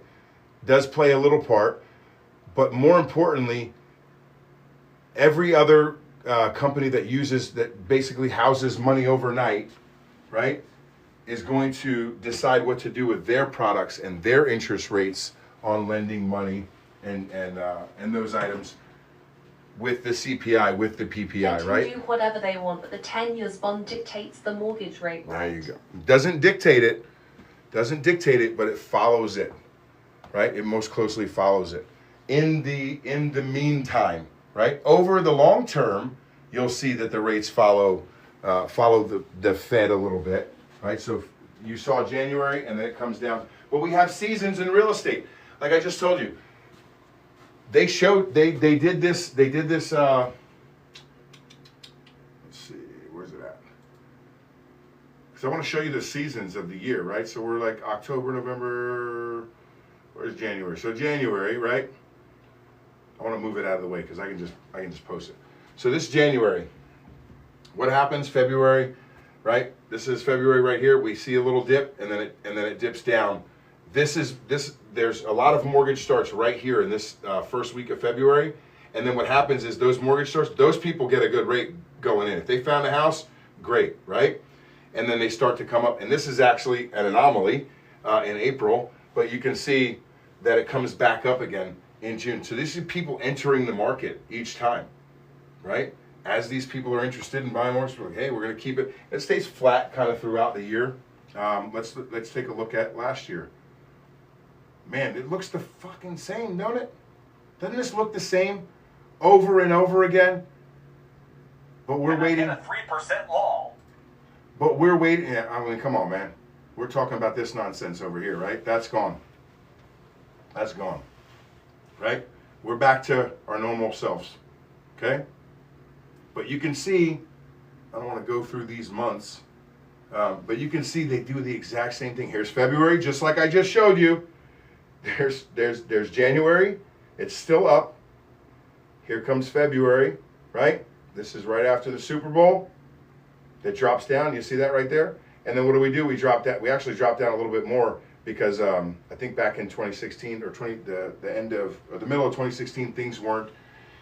So you have inventory issues. You have all types of, like, if buyers are entering the market, if they're not, if there's like a mini recession, whatever the case is. But these actually dropped down a little bit more than they should have, and then back up, right? During the end of the year. But the same thing. Like, here's December, here's January, way up here again, and then here's where they corrected last year's, right? But what are we doing again? Dropping down. This is COVID crap. That's an anomaly. Don't even look at it. Like, don't even look at it. Forget this shit exists. Forget it exists. Altogether. It never even happened. Right? You can sit on the wraparound porch and tell your grandkids about how you snowed the government, you snowed the economy, and you got a 3% interest rate, or somebody got a 1.75. I put a 1.75 out there for this East Indian guy. He fought me tooth and nail for a 1.875 to a 1.75 on a $250,000 property. I got a 0.5% in 2020. There you go. Were you fighting, Nico? Were you fighting for that 2 point, or did they gave it to you? You're like, yeah, man, this is great. I was at a 6. I was at 8. I saw people in 13s and 8s. Not alone. What do you say? Yeah, VA loan. Yeah. I mean, but were you fighting for that? Were you fighting for that? Or you kind of was like, yeah, that's a great rate, man, cool. When you called them up, right? There were people fighting at 2.25%. They were fighting to get lower, and they had like a 6, pretending like they were broke. Everybody was pretending they were broke. It was nuts. Phone calls were nuts. No, I did a rate buy down and stuff I seen that rate, and I was like, that's good, lol. There you go. Yeah. So look at it. July, right? We're seeing the same numbers. This July is a little bit different, but as we moved over, it goes down, I think, a little bit as well. Let's see. Open it up. But I mean, the same thing's happening over and over again. When you take these snippets of these years and you look at them, the same thing's happening over and over again. You can see when people enter the market, and I see it because I pay attention to it because I'm like, yo, where's my business at? Like, why is my business? And then all of a sudden the phone is just banging off the hook, and I'm like, whoa, what's happening? Yeah, Douglas. Got 2 more rate cuts coming this year alone. Next year, I'm expecting more, especially Nico, since... you came late, Nico. You came late. You've been here before, Nico. Replacing Powell in May 2026. You know what's happening, Nico. You've been here before, man, when we're talking about this. Here's last year's rate cut. Look at that right there, 9/15/2024. Look what happened, January. Where do you get your business? 7% in January. 7% in January. I do a lot of TikTok business, Scott. I I go out and shake hands and kiss babies. I go to events. I do presentations live at events. Do some VA presentations. I do some presentations at title companies. I do some presentations at the what do you call it? Association of Realtors. I was trying to get some of the presentations and things that I do, like building the loans and CDs. I was trying to get those classified so they can get points for their continuing education, so realtors can get points for their continuing education. I got other stuff going on, man. I'm not going to jump through hoops for that stuff right now. Nico, here's the rate cut last year, similar to the one that happened this year. 9.15 last year, 9.20 or 9.16 this year, 2025. Guess what happened in October? Nothing, because the rates were going up. Guess what happened in November? Oh, the rates dropped another 0.25, right? Oh, let's keep going up. Guess what happened in December? Rates dropped. Guess what happened in January? So every time the rates dropped, like we went up an entire point when the rates dropped a point. This is what closely follows the 10-year Treasury yield is what closely follows the mortgage rates. You go in and you add 1.5% or 1 to 1.5% for FHA, VA, USDA, and then you add 1.5 to 2.5% for conventional, and you're going to get a roundabout estimate. Like if you're just kicking back and you don't see Douglas Wilkerson on live, and my phone's full, or which is never really the case. They ring, I answer, we get to where we're going, on to the next one. But if you're just like, I don't want to bother anybody, that's how you can find out kind of what the rates are, right? So we did a 1% to a 1.5%, right? This is what we got anyway. This is what we booked this at. This is a pretty big loan, and it's a conventional. So it being a big loan, like if we lowered this, we do have a lower loan amount. We could go FHA with this and actually get a lower rate, but it would come with mortgage insurance. This one doesn't have mortgage insurance, right? Because we're putting down over 20%, I would say stick with the conventional. If we weren't putting down more than 20% and we met the county income loan limits, which means we were putting, this purchase price was lower, I would suggest, or I would definitely look at doing an FHA for the payment and the rate, because you're going to have something in the fives, low fives for that. 5.5, 5.25, especially with 810 credit score, right? So somebody asked earlier, let's see what they asked. What's up, with Farrow? Or Farrow? Trump is replacing Jay Powell. Yeah, man, you guys got all the news, man. I'm going to tell you what. The same news that you have, I have. And rate by Dan. Hey, that's good. Yeah, I like that. Can I get a 3%? Farrow, you have just reached level 4. Yeah, so what was I saying? Ah, shit. I forgot what I was saying. Rambling, like the lady told me this morning. She said, you're rambling. I got the information. I talk fast. I try to get it out there. Try to fit it all within an hour so I can get back to doing my thing. Hey, man, I appreciate that. I'm sorry I missed it, man. I missed it. Oh, the news. Yeah, perfect. Thank you so much. So, yeah, you're getting the news. Guess what? The lender's getting the news, too. You're not the only one watching the TV, man. You're not the only one in Washington, right? And here's the thing. By the time it happens, that the lender has already adjusted its rate. So I'm going to tell you this. In May, if they're like, yeah, this guy's getting out of there, we'll see, right? He's getting out of there. Everybody's going to be hyped about that, right? Obviously, are we going into a campaign year? 2026 a campaign year? No. We got 2 more years to go, right? 2024, Trump 2024, is that right? Yeah. But they start campaigning 2 years in advance. So it's campaign season, right? So when that actually happens, I guarantee you next, I would say about... Father, you have just reached level 5. I'm going to say early March, you'll see the effects. You'll start seeing the effects, and they'll be I think it's bad that Trump is going to put someone who is going to slash rates in. Hey, why do you think it's bad? Inflation will get bad. I like to, yeah, that's true. That's true. What if he has something to combat that? I'm interested. I am interested. Because I'm going to tell you something. Economists that have been teaching us things for years and years and years and years, economists have been teaching stuff. So you have economists, two things can be right at the same time. Economists can look at the same numbers and get totally different outcome or results from the same numbers. Did you guys know that? And it's typically whether they're a Republican-leaning economist or a Democrat-leaning economist. So there's two lies, and or two sides to the story, I should say, and the truth. So what's the truth? Let's see what happens when these rates, when like if you put somebody in there and they cut them. I'm going to tell you what. What if it doesn't happen? You're in a position to save. It's not gonna matter. What matters is who's the Fed chairman and the price of the real estate. Well, yeah. I mean, the price of the real estate is gonna go skyrocket, right? But then we're talking about we operate on a global scale, right? And if we have tariffs in place and we have all this stuff, it seems like a good plan. We'll see what happens. I don't like talking about it because it's like it's nonsense. We're politicking, right? I like talking about what's real. If I got an opportunity, I'm at a 7% right now, and I got an opportunity to get into a 5.5, am I going to wait until, am I going to pay 7% until May for something that maybe happened? What if it doesn't happen?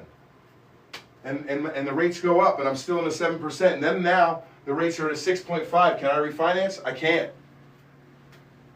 Why would I refinance into a 6.5? I had an opportunity to get into a 5.5. It's not that hard to refinance if it drops a lot. Right. But we're talking about a point now. You used to be able to refinance. A financial advisor will tell you that you could refinance after you want to look into refinancing if it's a 0.5% lower than where you're at. Nowadays, you can't do that. Things have gotten way too expensive. Right? Now, I don't even look at a refinance unless it's 1% down. 1% decrease in the rate. Because it doesn't make sense. You can't get any credits. Loans cost too much, right? The lender's charging too much. The title companies are charging too much.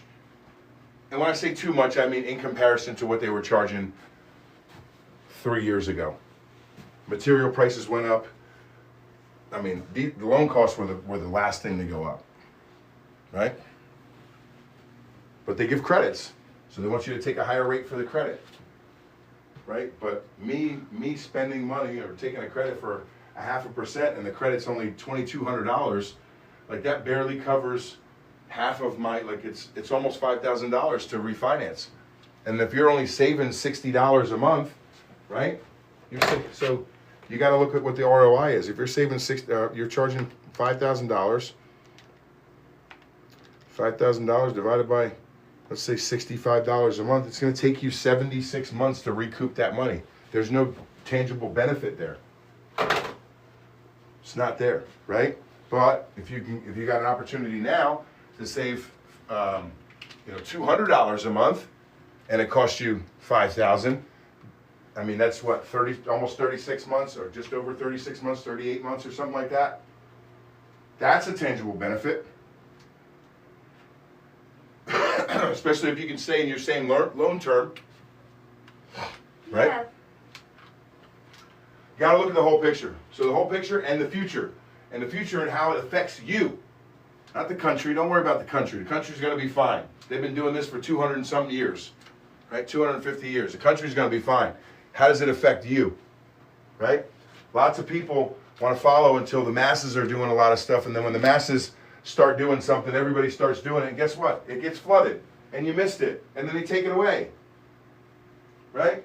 I see people posting pictures all the time on the internet about people going and stealing cake from the table and all this stuff, and they're like, look at these monkeys. Everybody does it. People are going to and they're going to the bank and doing the same thing,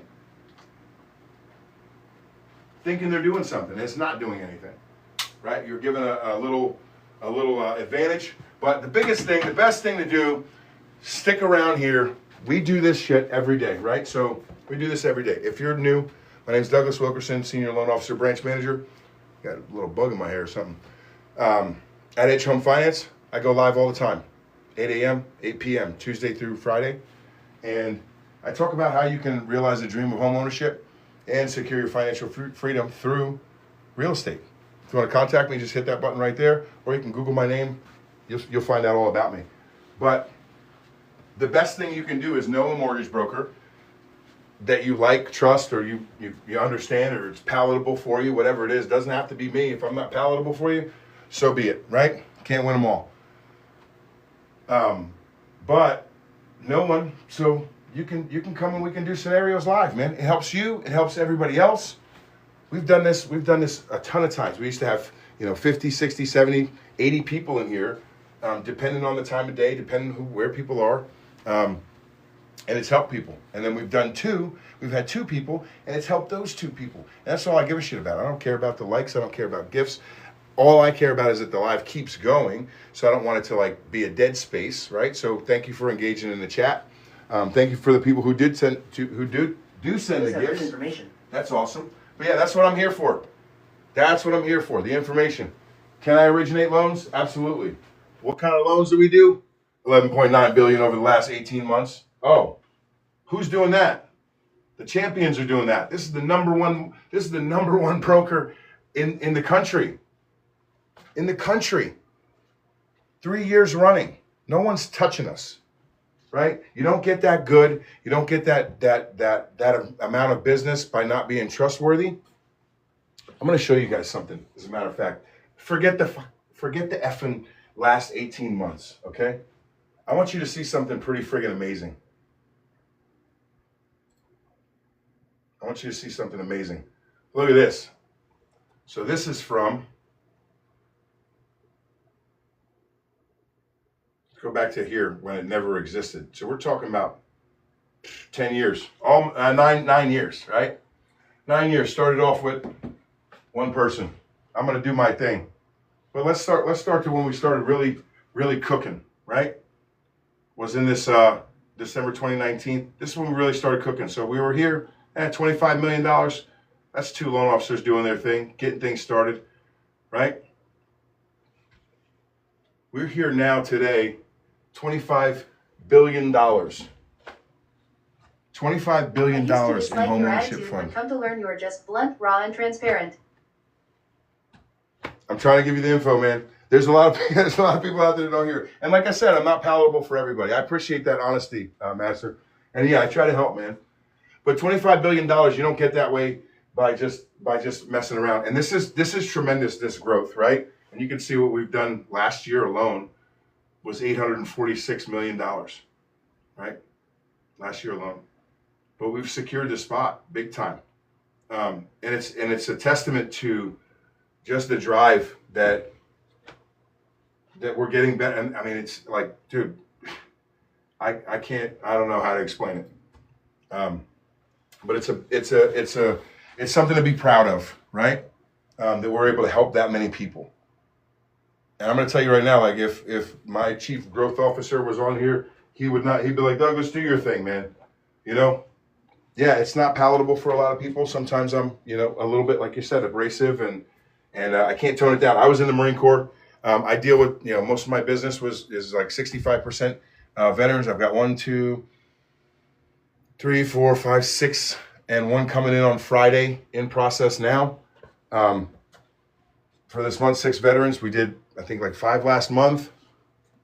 And the others is FHA. We did some conventional. I have 1 USDA and an ARM refinance. But, yeah, we want to get to the point. You know what I mean? I do the pleasantries thing. I try, but ultimately, like, I'm focused on what the hell do you want, right? I want to get out what you want so I can go to town on it, right? That's where my, abrasion comes from. Moolah. What's up? Making that moolah. Yeah, I mean, that's part of the job. That's a good part of the job. I'm able to feed my family and whatnot, right? But I got into this business. I used to be a jet mechanic, and that was a passion of mine for a long time, ever since I was a kid. So I did that. I did that for 4 years. Let me do, but it wasn't really fulfilling. Like after a while, it's like, okay, I guess I'll go do sheet metal. Okay, I guess I'll do avionics. And this when people say, hey man, you've done a good job, and I'm going to tell you what it is. I earned every one of those reviews you're going to see. You Google me. I've earned every one of those, right? And it's not all of them. Some people just don't leave reviews. They don't want their Google name out there, so on and so forth. But I earned them. Why? My love language is words of affirmation. That's what I'm looking for. I'm looking for you to be happy at all costs. At all costs. Because that's the thing that I need from you. The only thing that I want nothing more than to see you with the keys to your front door. And I'm going to do everything in my power to do it. Right? That's why we're here at 9:44. It's been a long live. Thank you for the follows, guys. But yeah, I think I messaged you, D. I did respond. I don't know if you responded back, but yeah, we can chat through that format too. And hopefully we can get to your goals as well. And then with this purchase for Ocean, let me know, Ocean, how we can do it. If we want to do that cash out, I mean, 21 days. 21 days we can get the cash out. Meantime, doing the purchase at the same time, contingent, we can close them both on the same day. It'll be a beautiful thing, right? And we have something to shoot for. We have something to focus on, right? We can do that too. Who's this? Emoji Man. Tat. What the hell is that even saying? Tats, cats, roses, and fish? I don't know. What do you guys want to do now? I'll give it another 5 minutes, and then I'm going to cut it. It's been a pretty long live.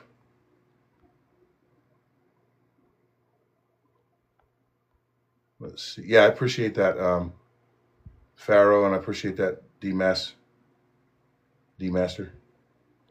Let's see. Any other we have today?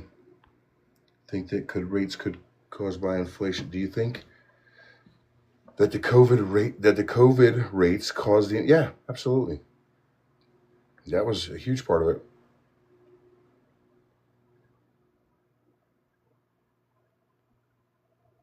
It could be hard to refinance if rates drop. So let's say, let's put it in this terms.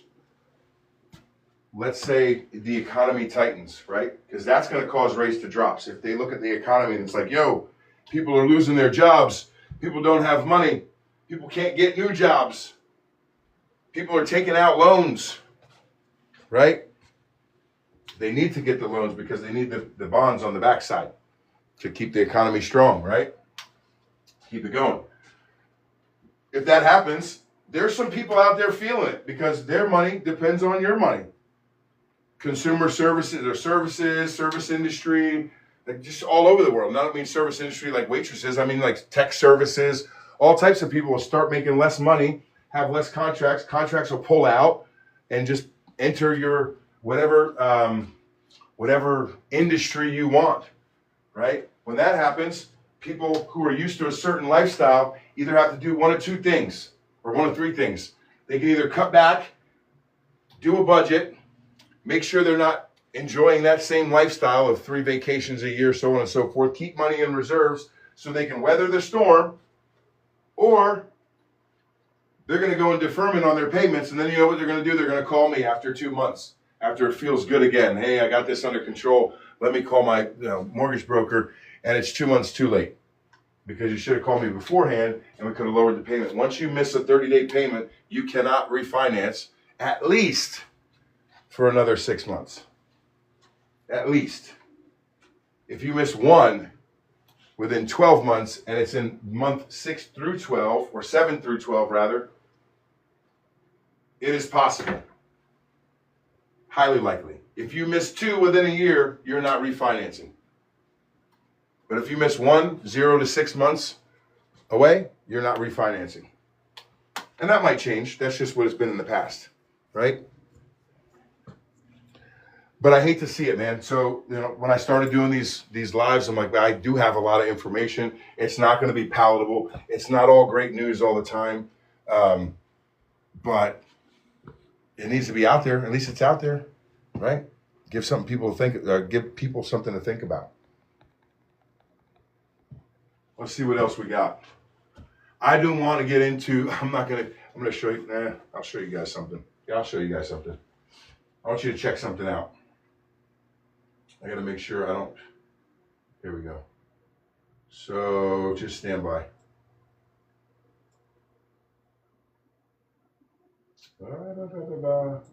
Check this out. Let me see if it does it. I gotta get up here real quick. What is this? Get rid of this. Get rid of this. There it is. Close. Just do whatever you want to do, man. I don't care. All right. So what this is, let's move it over a little bit. Yay. What this is 677? 677, I think it's 677. Let me see what this is. I don't want to say the wrong number all the time. 636. 636 multifamily properties here just in this zip code, just in this metropolitan area of Jacksonville, Florida. Tells us how many bedrooms it has, how many units it has, right? So they're quadruplexes, duplexes, triplexes, as we can see over here, right? 636 of them right now. What are they doing? What can we do with them? And I pulled this list, I pulled the phone numbers, and this is on next week's agenda. Already got my little script. I'm going to tell you guys how I do it. So obviously I want to sound a little less abrasive, like he said, right? When I'm on the phones. So what I do is I'll have like, I'll have something like this. I'll have something like this up where it's on the side and I can like look at it and just say what I need to say and continue on, right? But I do have scripts. Hey, you know, calling about the property, looking for the owner of this property. You know, would it be off the table if I offered you such and such amount? My buyer's looking for a great opportunity. This seems like it will be something. Would you consider selling it, basically, right? And out of those 636, I mean, we're going to get a couple. We're going to get a couple conversations. Might get some listings for my realtors so I can give them some leads, right? But these are the properties that, these are typically owned, like they have the owner information, obviously, right? And if it's a corporation, so we can see like, yeah, so we have people who are named, and then we have all of these, like Priest Property Management owns it, Westside Rental owns it, then we have people's names, Fan Investments, right? And all these LLCs are just basically people with their homes in an LLC, right? But we take this list and we call all these people with these properties and find out the situation. Do you want to sell it? Is it rented? Is it netting cash? Right? And we can get you, and a lot of these, I'm going to tell you this. So duplexes, triplexes and stuff like that, rarely do they look nice. These people who own these should know the numbers. If they're selling, the numbers might be off, right? Because they're a bad landlord or they haven't done updates, whatever it is. Did you know we can do an FHA 203K renovation for a multi-unit family or multi-unit property with down payment assistance? That's a pretty powerful product, right? That's 0% down, right? Basically, you're paying a monthly payment, financing that cost. VA can also do the same thing. But we're talking about going in, renovating the property, right? Qualifying with the income that you're qualifying with the income that you're going to get from that property, right? So if it's 4 units, you're living in 1, you're getting income for 3. They'll send the appraiser out there. He'll do a 1007 rent schedule. It'll cost about $200. And hey, the rents are $1,100, $1,200, $1,300. They're going to choose the $1,200. You're going to put those 3 $1,200s together. You're going to get 75% of that. That's your qualifiable income. So it can take you from buying a $210,000 single family residence, right, where you're paying $1,700, or sorry, $1,500, probably about $1,500 in mortgage payment, to now you've got what? We said 1,000. Was that 3,000? 3,000 per unit on those divided by 12. You're buying a 450. You're buying a 400. I'm not divided by 12. Divided by 75 times 75. You're buying a four unit property at a much higher cost. So now you have, instead of $210,000 in an asset, you have a $450,000 asset that somebody else is paying, right? And we said, what's that? 3,000 times 0.75. 2,250 is going to you. You're probably going to pay about $500 in rent. Or not rent, but your mortgage payment is what your portion of it is, right? Like that's better than 2,200. That's better than 1,750, right? In your own place. So a super powerful loan. You take some of that money because now you're at 500, right? Take another 500 out of your savings that you're saving each month that you would be spending on your mortgage payment, or you would be spending on your your rent, and hire a property management company to go vet each of those borrowers, keep a renter in the unit at all times. So they're going out looking for the renters for you, keeping the renter in the unit, manage your taxes and insurance, escrows, and paying your mortgage. And basically you're like renting from yourself for $1,000 a month. In a year, 2 years maybe, you take off and you go do it again. Right? You get a conventional. A conventional does a home style, which is exactly like the FHA 203K. Right? You're putting 3% down on the home style. Go in there, renovate that. Get the after renovation value. Now you've got equity. But the other one you've put another renter in the other one. So what happens to that mortgage payment? You were making $1,000, so $4,000 times 0.75. That's $3,000. Oh, duh. That's $3,000. Your mortgage payment on that is probably $3,200. I would imagine on a $420,000 house, somewhere around there, right? You've got $3,000 of it covered. Put somebody in that one. Who's paying for it? They are. These guys are. And what are you doing? You're just sitting on it. One day I'll sell this and I'll take all my equity out, or I'll refinance it like the gentleman said before, right? Cash out, refinance it, keep it in the business, use it to buy a $799,000 property like he was, right? Now, who do I recommend this for? Do I recommend this for if you have 4 kids? No, because you're going to get two, what's this say? 2 bedrooms? So it says the 4-unit property. Yeah, so 2 bedrooms, 1 bath is what's in these units, right? Divided by 4. 2 bedroom, 1 bath. So this is a small family, or it's a college. You know, somebody who just got out of college, just started, a nurse, a trucker, right? Like you guys gotta diversify. You cannot exchange your hours for money anymore. We got to change the mindset, or you'll just be working 2 jobs and then tossing money away all the time, right? And we're like, why did I? Man, the system's rigged. It ain't rigged. You just got to play it, right? You're not always going to roll a 7. You're not always going to land on chance, right? But when you get a chance, an opportunity, we'll find them. We'll find them. This is what me and my realtor partners do.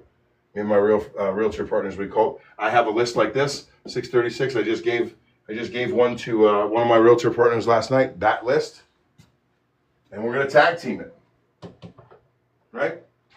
And I have the page up. I had the page up earlier, but every month, like this will take me a month to get through 636. Right? We're gonna call them once. We're gonna call back the people who didn't answer. But every month I have a new realtor partner. Hey, it's our month. Let's set this up. You can make 20, 30 calls a day, right? And so it's not overwhelming. If you want to bust out 100, you can, right? But 20, 30 calls, have a conversation or two, find out where these people are. Who knows? You could become the listing agent on this and have a buyer. You have a buyer. You have the person with the money, right? Now, if you're the purchaser, right? And I'm saying, hey, I'm hanging you as bait, really, to be honest. I'm not saying your name. I'm not telling them anything about you or anything like that. But we want to, if it's available, if that property will sell, we're gonna sell it. If I got a buyer, it's on. I got buyers all the time. So that conversation is going to go like that. Hey, I'm interested in I'm interested in having a conversation with the owner, whoever it is. We'll say it's Francis, even though that's not it. Are you the owner of the property? My buyer has me looking around for some things, and he definitely wants to get into a quadplex, new to Jacksonville, so on and so forth. That's how the conversation goes. We find out if he wants to sell. Do you have a realtor already? No, because these are all off market, right? I'm going to tell you what's more. As soon as somebody calls me back or tells me something, I'm going to go in here. This is Indiana. I'm going to go in here and I'm going to look at their mortgage, right? What's going on with their mortgage? Oh man, this guy, there's no equity in this house, right? But I'm going to go look at their mortgage and find out where they are. There's also. You say it much harder to find the sellers than buyers for stuff like this. It's even, man. You gotta so different approaches, right? And I want to tell you, if you open the door and open your eyes and open just your I don't want to say open your universe, right? For some shocker shit, but you open up to exactly what you're trying to do. The stuff's going to come because you're going to notice, you're going to hear those things in conversation, right? And then you're going to jump on it. Like somebody says, yeah, I'm selling my house. What house? What house are you selling? Right? Because you want to help. You want to be there, right? It's not all about collecting commissions and things like that. But it's not like you have sellers and buyers all the time. All the time. I don't like this house. I want to select the different one here. We'll do this 211. I'm sure they have a mortgage.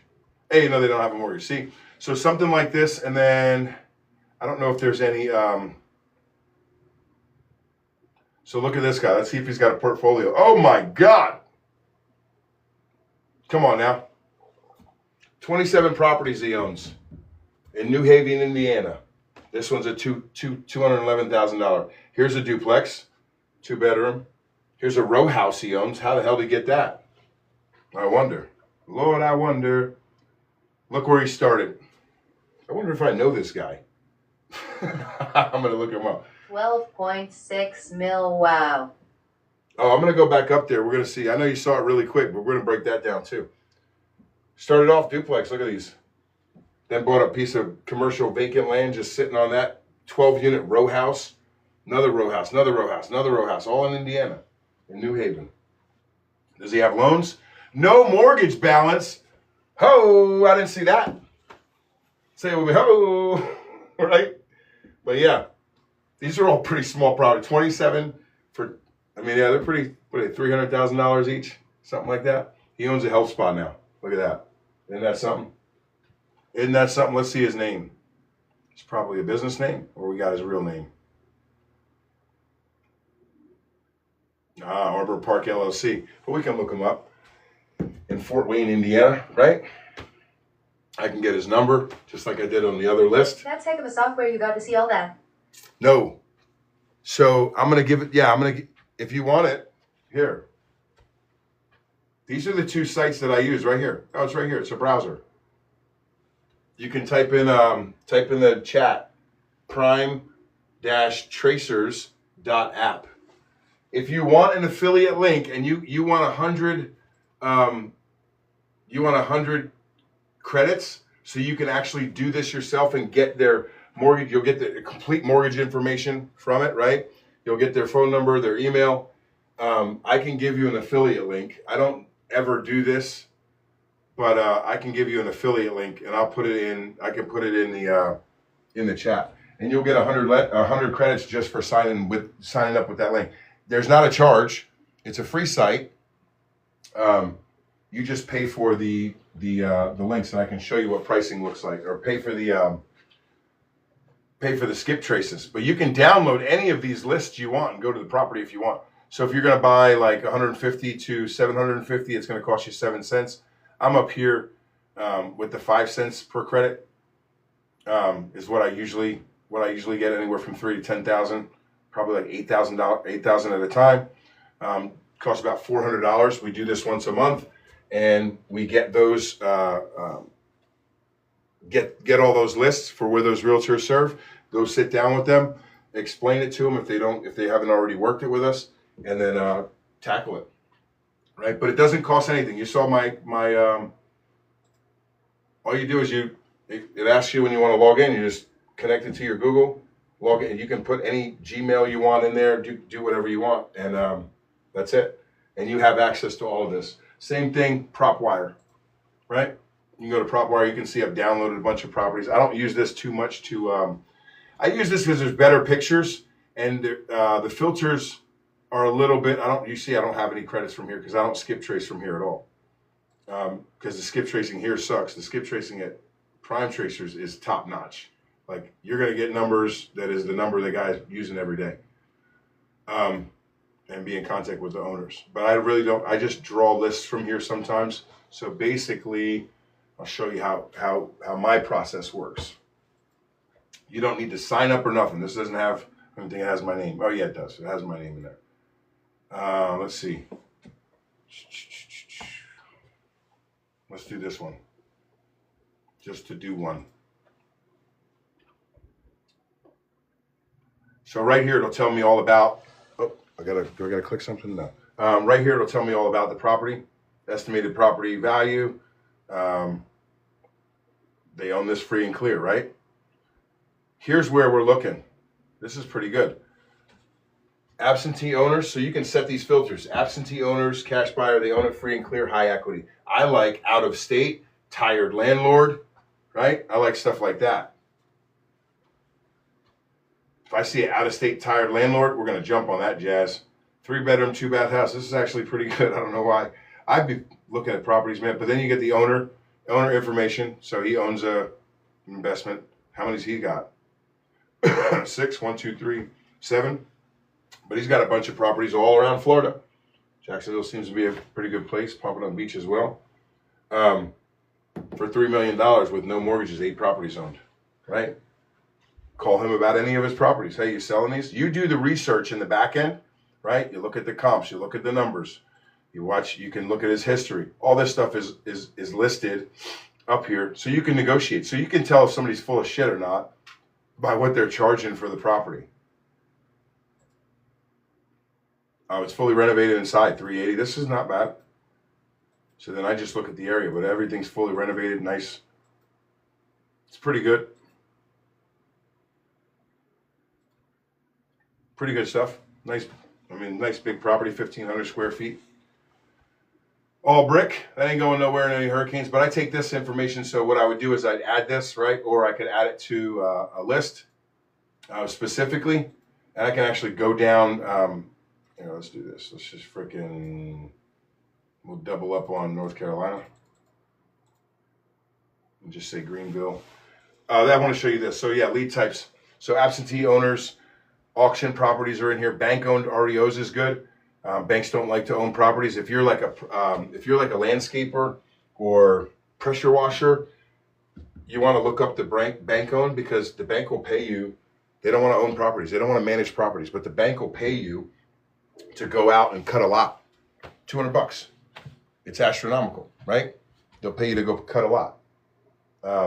They'll pay you to go clean the inside of a house if you're, inside. But typically they have property management companies that do that portion. But if you have the list, you have the control, right? Cash buyers, and you're bidding, right? So somebody's charging $200, you want to charge $175, you might get it. It might give you a test run. Flip properties, free and clear. Empty nesters is a good one because the kids just left. They may be trying to get a smaller house. There's some low equity options where, if they're FHA, you can refinance them. They're probably in some sort of like an FHA or a VA with low equity, which means, they recently did it. So they may be at like a 7% and you can get them into a 5.5. That's a deal, right? For them and for you. Pre-probates, pre-foreclosures. So pre-foreclosure is if you've missed 3 payments or more, you go into pre-foreclosure and they can snatch your property. They'll go into foreclosure after that. But you can go in there and help them and kind of see what's wrong. Hey, what do I need to do, right, to help you out? Vacant homes, zombie properties, but vacant homes is a good one too. Tired landlord. So I would do like tired landlord, vacant home. Like this is something that, and out of state owners. So if we did tired landlord, out of state owner, vacant home, and save that search. What's a location you want to check? What zip code? Type in a zip code in the chat and we'll throw it in there. But yeah, prime tracers and prop wire. Prime dash tracers. 74063. 74063. All right.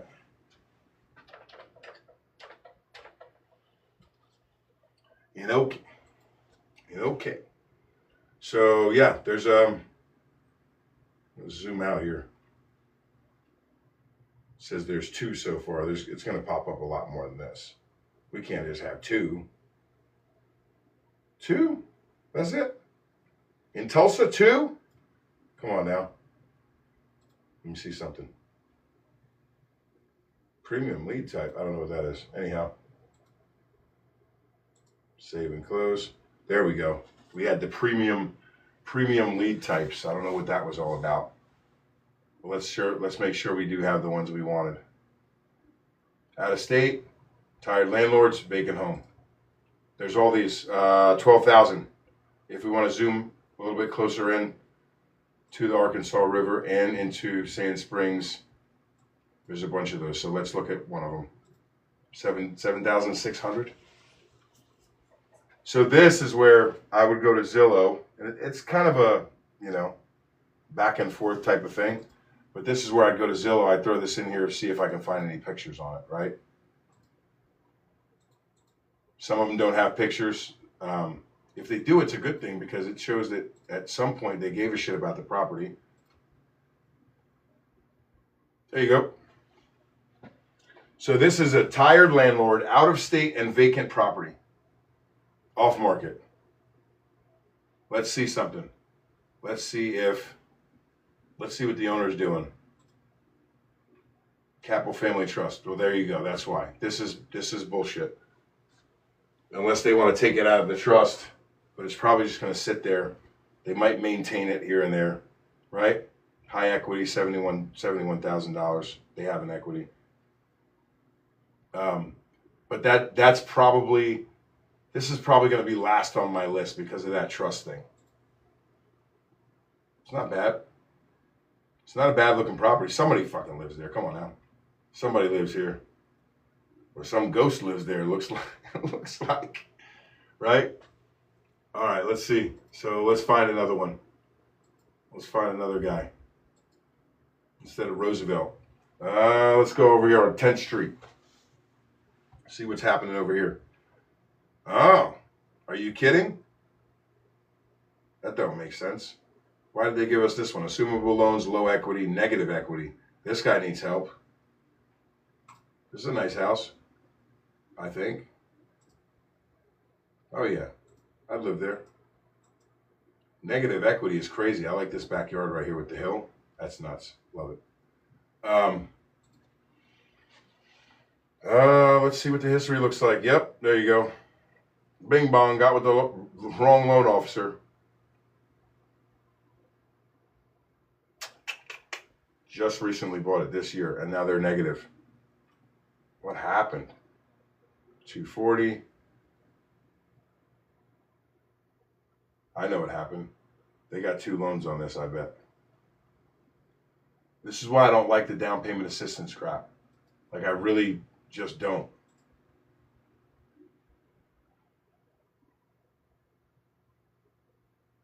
It says she has some equity.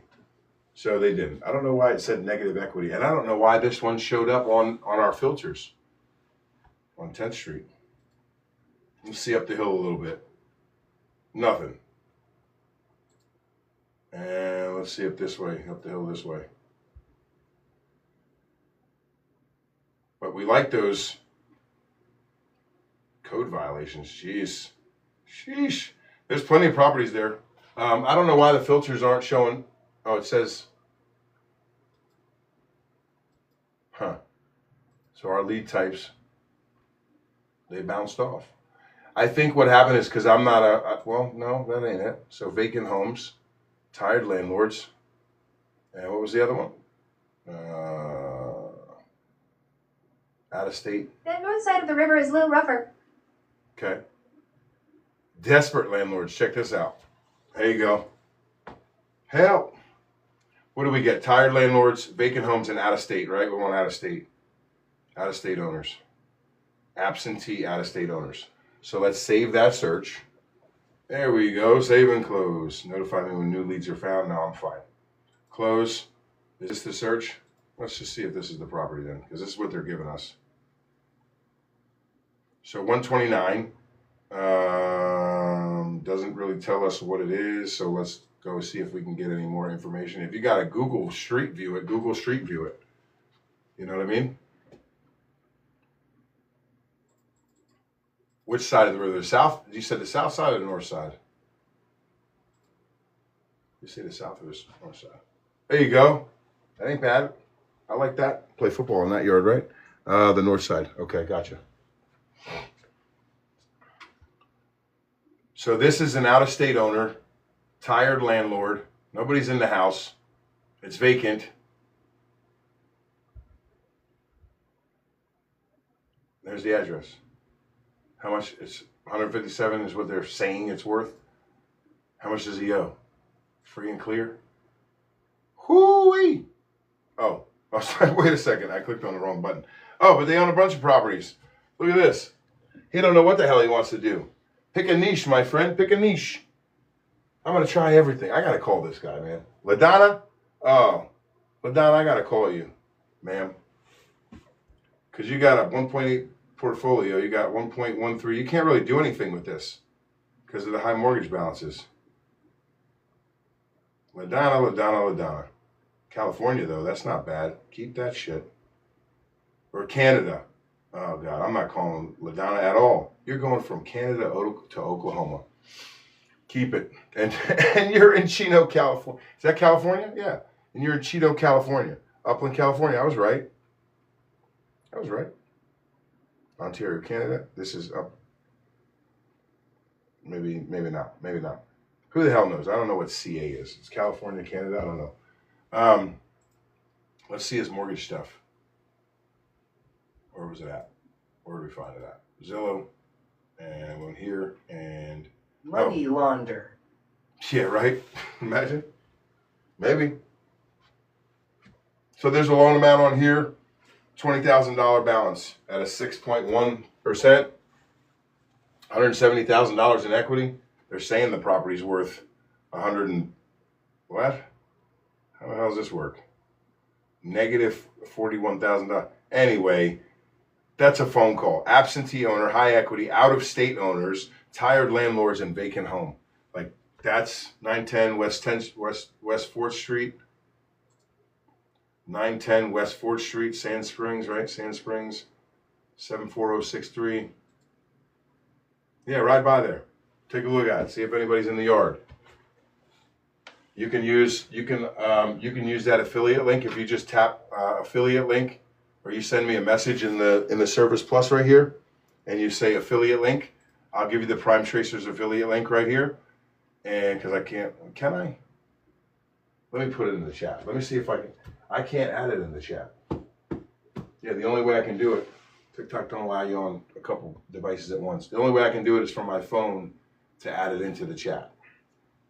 Right? But I'm on my phone. So I'll do it after. Just, you can send me that thing. I'll send you a message right back with the affiliate link in there. But you can go and get this number from these people. Here's a skip trace credit. You go to dashboard, skip trace. It'll ask you to do download a CSV file or drop it in there. So basically, I would take this file right here, add the file to my list. My list shows up. Down here. It's different in this view. Come on now. It ain't popping up. It's easier on the horizontal view.